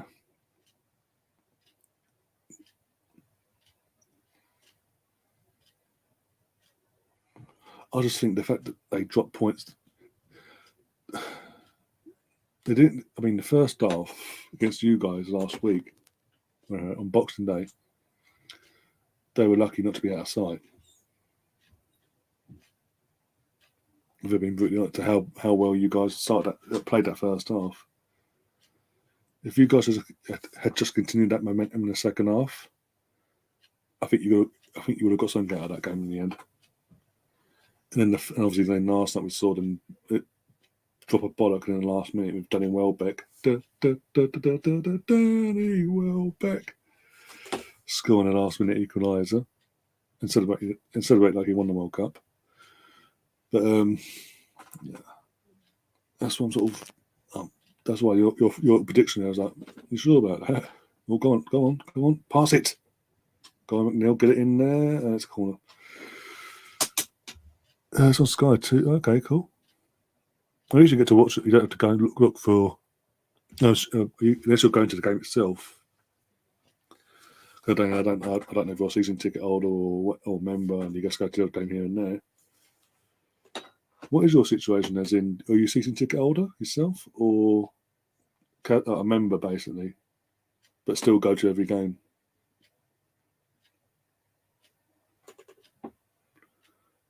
Go on. Oh, for God's sake, that's got to be another corner, surely. Goal kick's been given though. Yeah, second half, yeah. That's what I'm saying. If you continue the momentum from the first half into the second, you would have got something out of that. Because you were causing Chelsea all sorts of problems. Again, from what with the Chelsea, I've only seen highlights of Chelsea's game. But from what I saw, Brighton were unlucky not to win that. But they caused Chelsea a lot of problems yesterday. Reece James would have been sent off. Was it Reece? I'm trying to think who it was now. There was a challenge from Chelsea, but I think it was Reece. Where he's just literally the ball's been passed. I was a point played the ball. He passed it off, and Reece James was out of nowhere, so it's flying in the air, 2 feet up, studs showing, and literally by the skin of his teeth, hasn't made full contact with both his feet. Basically, he made contact to take with one foot. I think it was his. I think it was his right foot that made the contact. It made the contact, but it's gone out of control. He didn't. He got a booking. I think that was it. Ridiculous. But if our players do that, straight red, fuck off. You have a reputation. Get off the pitch.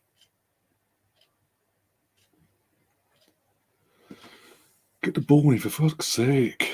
Oh, for God's sake, McNeil, you dumbass. Oh, how's that a foul, for fuck's sake? He dived like a tart. It's Ronaldo, I can say that, by the way, because he did. Didn't even touch him. It was not. That wasn't a foul. If that's what they've called it out for, that's not a foul. Where's the fucking ball?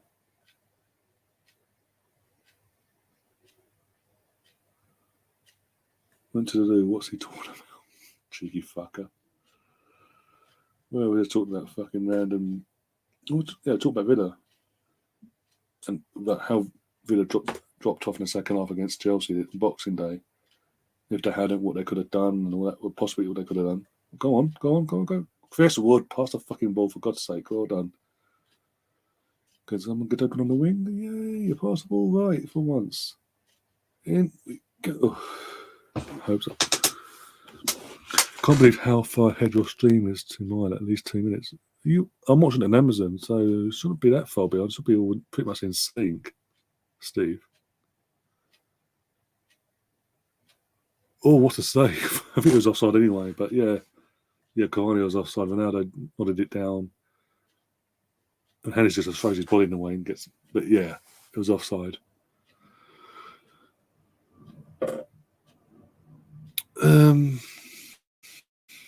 Yes, Steve. I'm assuming you're watching it. I'm assuming you're watching it on Amazon as well. So if that's the case, just close the Amazon thing, reboot it, and come back in and see what happens there. But I'm literally on the 70th minute now on my screen.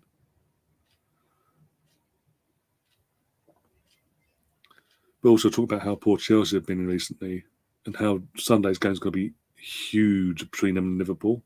Sort of a winner takes all. The winner sort of. The winner briefly stays in the title race for the next week or two, depending on how they perform afterwards. Whereas the loser will be no return, basically. Skip what I said. My stream is ahead of yours by 2 minutes. How? I'm not coming out of it. I can't be asked. I don't know if that's a good thing, by the way, Steve, by what you just said. And the fact that Ronaldo's holding his head, that pain in the arse that he is. Ronaldo? Greenwood. No, it's Greenwood, sorry. Didn't see the shirt number.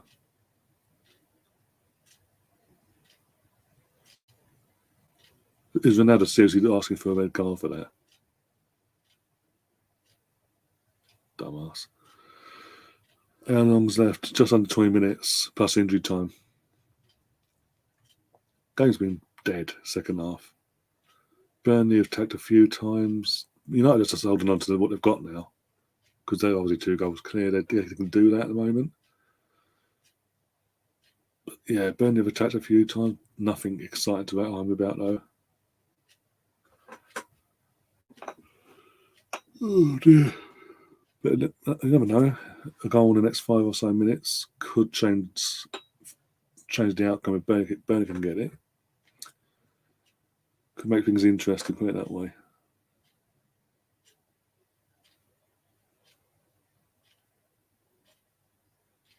But yes, Alex, again, have you just? Because I'm assuming you've only just subscribed tonight to the channel, or have you been subscribed for a while? Because if you've only just, oh bloody, go on, Alex. Neil,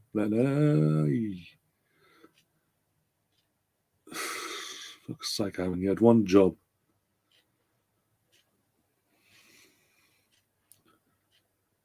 Stephen's saying I thought United would have gone in for the kill. This ain't the United of Fergie's era. Let's be honest. Fergie's era United would have. And some, basically. But this ain't, as I said, this ain't the United of then. Oh, maybe Vidra's coming on. Who's going off though for him? This will be interesting.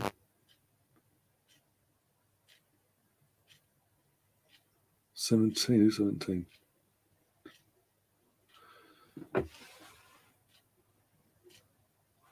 Oh, it's Lennon. Aaron's getting taken off. Okay. Apart from the goal, he has been really wasteful, so yeah. Steve's saying yes. If Brighton had a striker, they would have won last night. Yeah. Steve, they have Welbeck, but you don't. He didn't start. Yeah, he didn't start, did he?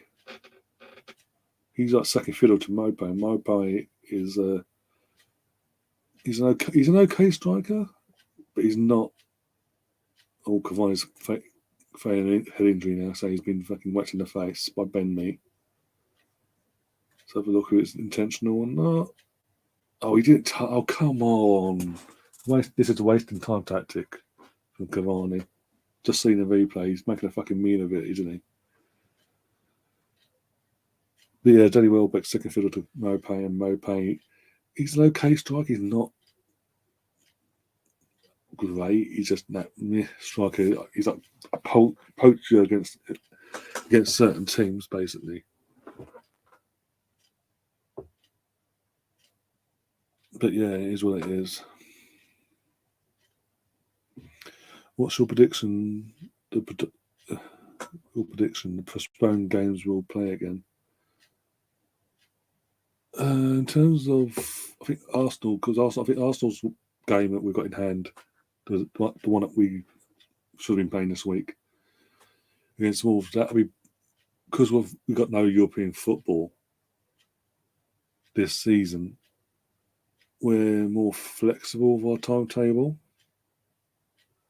but I think that might be played in February, maybe. It's the European, the teams that like Man United and they're not out, aren't they? As well, they're not down the road. They got kicked out. The one thing they could actually win, and then they're fucking 12, 13-year drought, however long it's been now. They got kicked out of. So their games might be played in February as well, but they've got a lot more games than us, so hey, could benefit us in that sense. United, that's going to be interesting though, because obviously they're still in Europe, so it depends on how deep they go in the competition of the Champions League will determine when their postponed games get played. It's always the case, because again, as an Arsenal fan throughout the years, whenever we had a game postponed for whatever reason, we had to wait till pretty much nearly like the last month or so of the season, basically, to play the game or games because of how deep we'd go in Europe or whatever.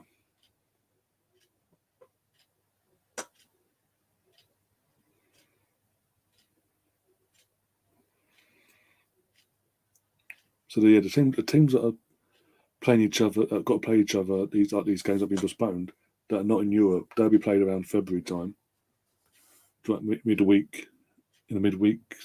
Like when the Champions League games are playing, we'll be slotted in between in them weeks, basically.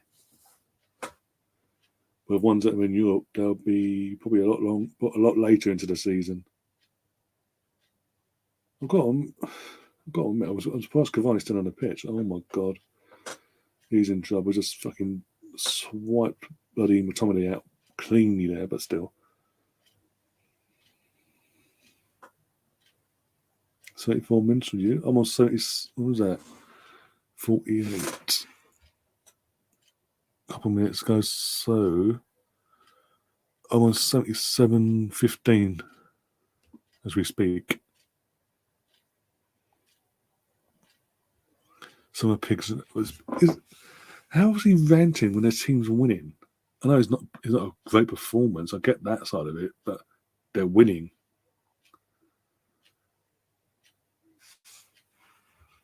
Against a team that can't finish their chances.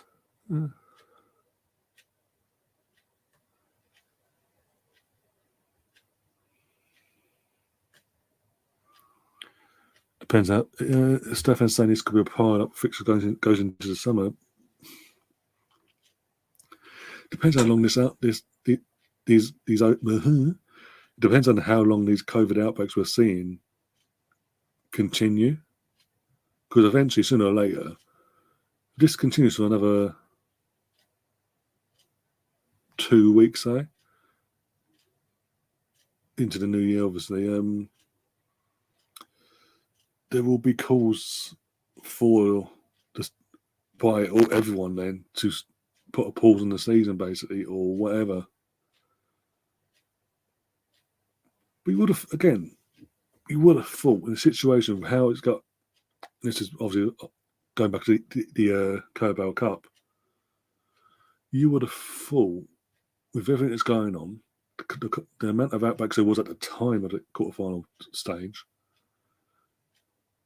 you would have thought the EFL and all the respective parties would have come together in the coming days after them games that draw was made, and had decided to just cancel the two-legged affair side of things and make it a one-off game. But no, that has not helped the public opinion on the EFL and the powers that be in general. That obviously Arsenal, Chelsea, Tottenham, and Liverpool are having to play a two-legged affair at the start of the year during an outbreak in the league.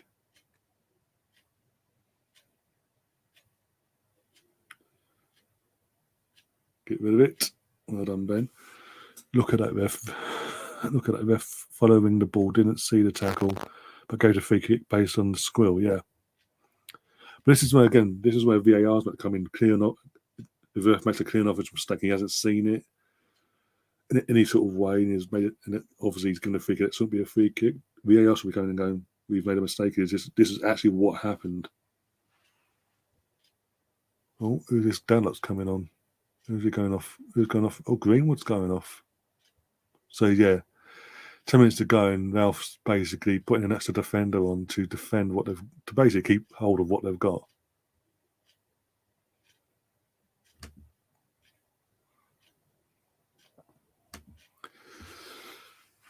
Alex, have you got any games in hand out of interest? And if so, who are them games in hand against?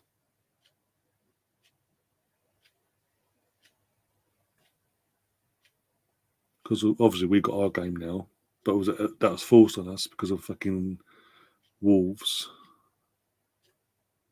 Fucking idiots. That's a handball. Again, how does the ref not see that? The throw's been given to Burnley, but that's again, Greenwood's like that. Not Greenwood, Sancho, sorry, is like that, and the ball's gone like that. He's like, but that's not a natural position to hold your hands up. You're trying to get a ball up. Come on. And he dived and gets a free kick. Of course he does. Stefan, it's not just some refs are total bullshit or dog shit. It's every ref in this league is fucking shockingly shit. And aside from our league, there's only one other league in the world that has professional refs, and that's in Italy. Less about Italy and all that, the better in terms of their history of officiating years gone by. The old match fixing, hint, hint. Allegedly, by the way, since 2006.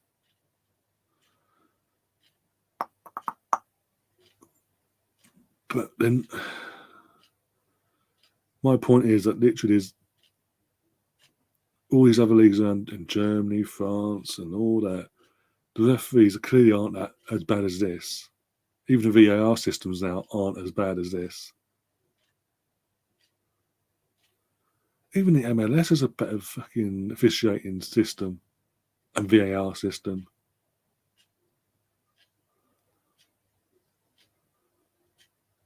Can we just get rid of the ball and attack, please?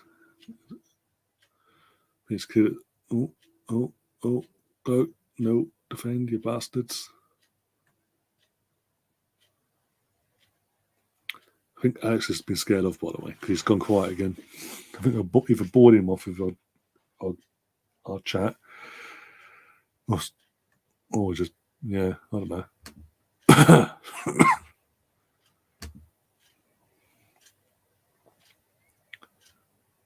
Out of interest, guys, because obviously Colonel mentioned it earlier in the chat about part 2 of the GTA Vice City stream.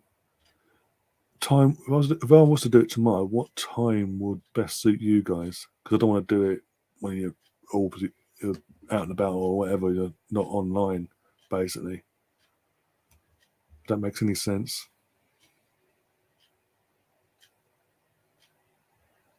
Was this Peters coming on for Burnley? McNeil going off. I'm surprised fucking McNeil's the last he listened on, to be honest. He's been awful tonight.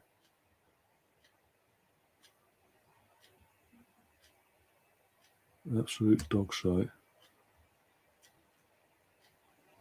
Oh, the misery.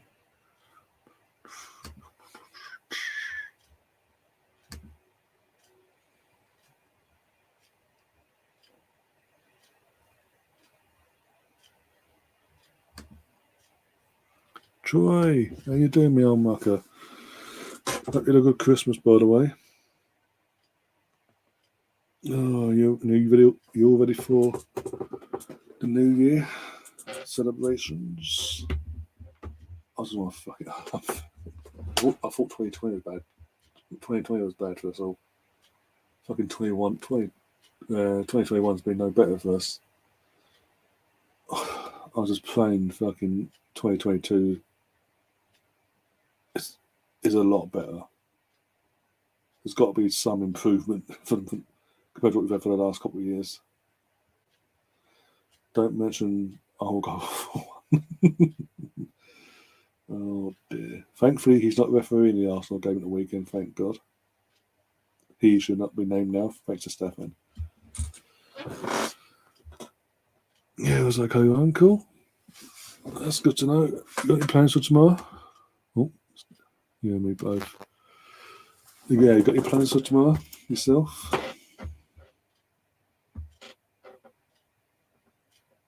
Oh, the misery. Got this song in my fucking head there, turn my head in.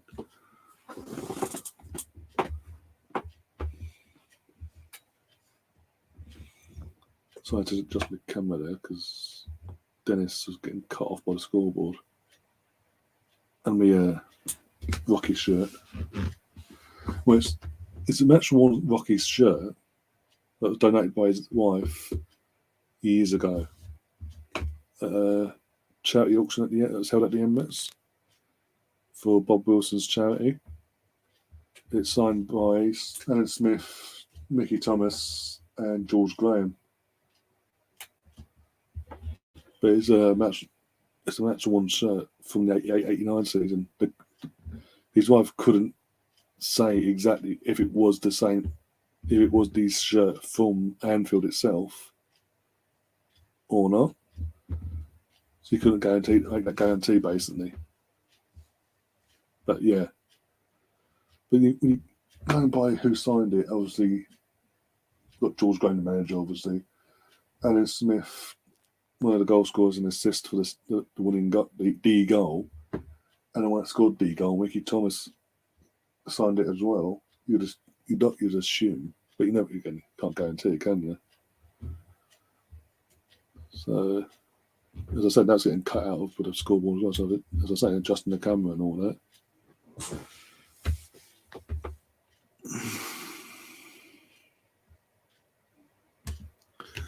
Oh, Tommy's got man of action. Okay. We've got 3 games to be scheduled. Wolves, Chelsea, was the World Cup and another. Yeah, because of the League Cup final, no matter who wins between us and Liverpool in the semi-final, on that weekend, that game we would have been playing each other again. So it's the Wolves game, Chelsea. That'll probably repeat again because of their Champions League commitments. That game itself, Chelsea will probably be around April, May time, near the end of the season. Be scheduled for, and the same with Liverpool because Cup final weekend was meant to be Arsenal v Liverpool at the Emirates, but obviously one of us is going to win the Cup final, so it can't go ahead.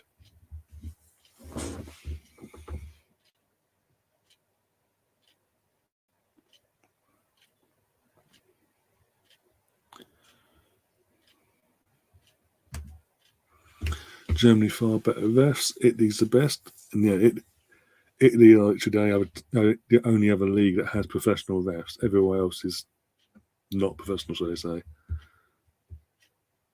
And as you say, one of them being Germany, are far better refs than what we have. What does that tell you? 88th minute, going into the 89th. It's basically there's no way. Burnley could have made this interesting in the second half, come out and got an early second goal. So it's more interesting. They haven't. United have sat back all the way through this half and just been happy with what they've got. Basically, they haven't gone for the kill like Stefan suggested earlier. Oh, saying that. Oh, who the fucked that up? This is what I mean. Any other team playing United tonight that can finish that can take their chances, United lose this game. 88-21. I'm 89-23.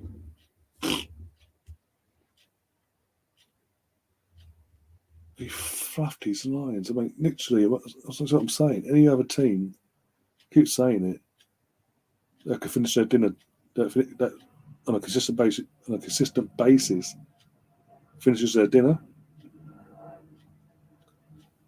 United would have been in trouble tonight, big time.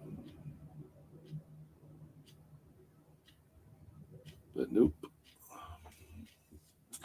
They got Burnley instead. And this, again, watching this and watching it live and not seeing it in highlight form this season, this is you can't understand why Burnley are in the situation they're in, because they're playing some decent football going up to the point of the final third. But once they reach that point, it's that final pass or the actual shot itself. They're basically crap. They are shit. They need an amazing winter window to survive. If I'm being brutally honest, I think I had them down. I had them for one of my three teams to go down in the prediction show at the start of the season. We did. I can't stand Burnley away is a box to get to. There's nothing to do there. As in, for example, if the game's over a weekend or a Saturday or a Sunday, for example, if it's on a Saturday, and then they kick off on a Saturday, for example, and you're obviously staying over the night or what, you've got to stay the night to come back in the following morning, there's nothing to fucking do there. And again, as I say, the main reason is it's a bark to get to. So I wouldn't mind them going back down to the Championship end of the season. I was just bored of them now. They had that one amazing season in 2017 when Wenger's last season, when Wenger obviously retired or left, whatever. When they finished fifth and got themselves into Europe, and since then they've gone backwards every fucking year.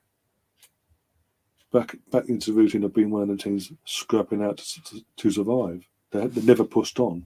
So again, I'll be happy if they went down. I'll be like, okay, cool, deserve it. 92nd minute, by the way. Ronaldo's now going off to wasting time. They don't need to waste time because they're 2 goals clear, but Ronaldo's going off a thread just to waste time for some bizarre reason. It's not like it's 3-2. Then this would make more sense because you're just getting the clock countdown.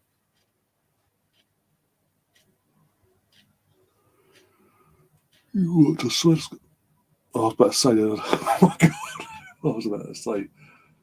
You once now said that they're going to score, and they almost did.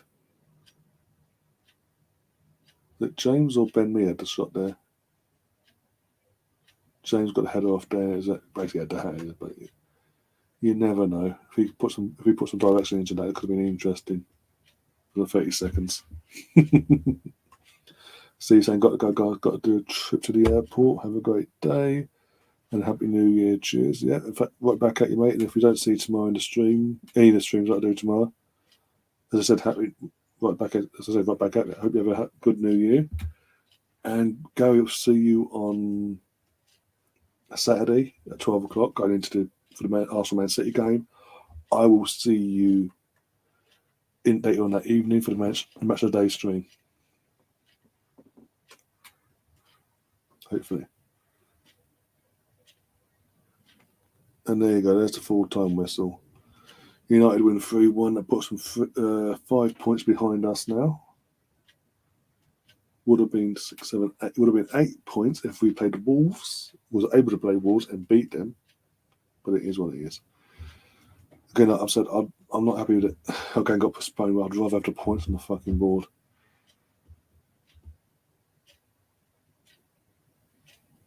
But it is what it is. In the end, it started. I mean, Burnley disappointed in the sense of, and again, like I said, we're saying near the end of the stream. You see why they're in the situation they're in, but I still expect, because of the last couple of years, they've come in and called, like they got draw last year, they beat them the year before, just before the pandemic hit in the UK. Just because they had a decent record against at Old Trafford recently, I thought they'd cause a problem today, especially what we've seen from Val Fagnick and his team since he's taken over as well. The performances wise, I thought this would be a perfect time for Burnley to turn up and put the knife in a bit more. But it wasn't to be. They're very, very wasteful. They had opportunities, don't get me wrong, but like I said, what's so wasteful in the final third, and that's what cost them. And United pounced on it when they got their opportunities tonight. They took them 3 times. It took for United to get the fluky third one for Burnley to wake up and take a chance for themselves.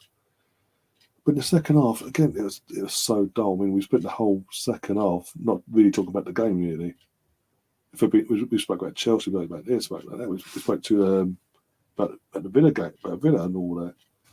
What they've got coming up and transfers and things like that. Because I don't know what was said, but United came out to protect what they had. They didn't really go for the kill, like Stefan was suggesting earlier. And Burnley just didn't come out and try and get themselves back in. They were back in the game, but they didn't get themselves really back in the game to make the game more interesting. Which is in one sense, it's a shame. But it is what it is. It means Man United have pulled themselves up to 6th, but Tottenham is 7th by a point. And West Ham are 5th on goal difference of +9. We've got +9 goal difference as well. Yay. And no matter what happens, 1, 2, 3. Yeah, no matter what happens though, on Saturday for our game, we stay 4th still. Might be by a point though, depending on what happens in our game. Or 2.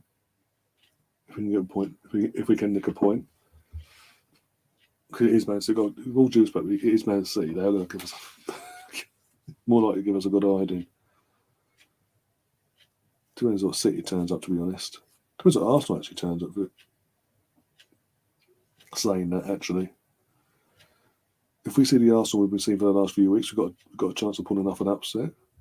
If we see the Arsenal usually turns up against these sort of games, so we saw against Liverpool, then yeah, I'm not going to be a very happy chap.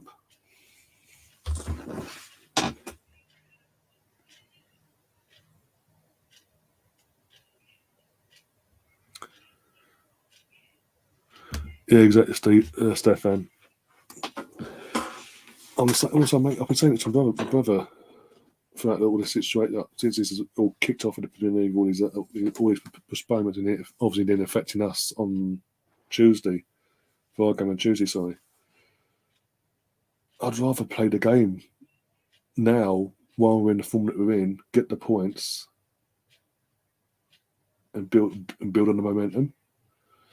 Because there's no guarantee now this game could be rearranged or whenever. I'm assuming February because we're not in Europe, so more likely midweek in one midweek in February it'll be rearranged for. And trying to think now. And by then there's no guarantee form-wise we'll be in the same form by then. Let alone there's no guarantee that we can win like get all 3 points. Because between now and then as well, Wolves could build up some momentum themselves and come to us in that fixture and take something away from it now. Yeah, like I said, I'd rather us played the game. No, all this bullshit about fucking COVID, like COVID out, like the COVID and injuries. Like, hang on, if it's injury, just bring your fucking dip into your youth team and bring some of them in. Even if it's on the bench or whatever, just put them on the bench then. You have to play them, you have to play them. It's a perfect time to bring them in. What is the problem of bringing in, using 2 or 3 of your players from the under 23s to fill in for a couple of weeks? What's the worst that could happen? Because like I said, doing that, you put them on the bench, one or maybe 2 of the 3 would play a few minutes here and there, depending on the situation. But hey, apparently that's not allowed. Again, I wouldn't mind as well, amongst all this, and then the meeting last week was before we wrap up, by the way. They had that meeting every week, didn't they? The league between the managers, the owners, and the players, and all that. And the main concern, not just about the main concern, wasn't just putting the season on pause for 2 weeks, like circuit breaker. But a bigger concern for the likes of Tuchel and Klopp and all that was the amount of subs we're allowed to use. Why isn't it 5 subs and all that malarkey? So, yeah. But then you're complaining you ain't got squads to fulfil that requirement in the first place. So why are you complaining? It's like, unless you're willing to use your fucking youth players, shut up. But it is what it is. You're so far beyond game over. Yeah, mate, that game's been over God knows how long ago. Time is it? You said that 3 minutes ago. You said that. Like, the game's been over mine ages ago. I'm just talking crap now, basically. But it is what it is.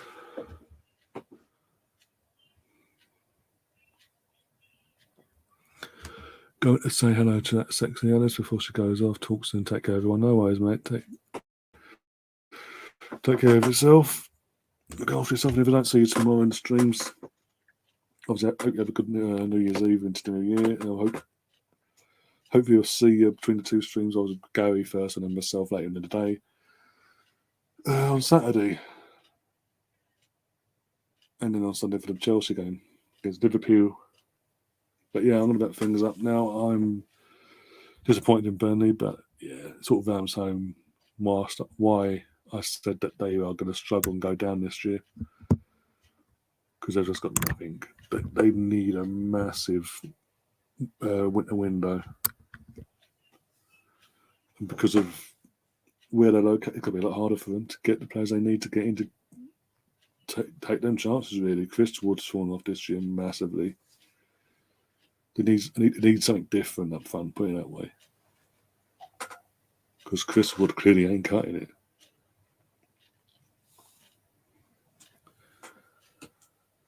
Stefan saying just watching the trial of Miss Maxwell on BBC. What was he thinking? Yeah, there's don't even go there. And good old Piers Morgan, Mr. Morality himself, had a photo of her and hubby years ago, hasn't he? Or recently. Before it all went in the public eye. But yeah, I'm going to sign off now. Hope you enjoyed it, guys. And obviously, Alex, the Villa fan.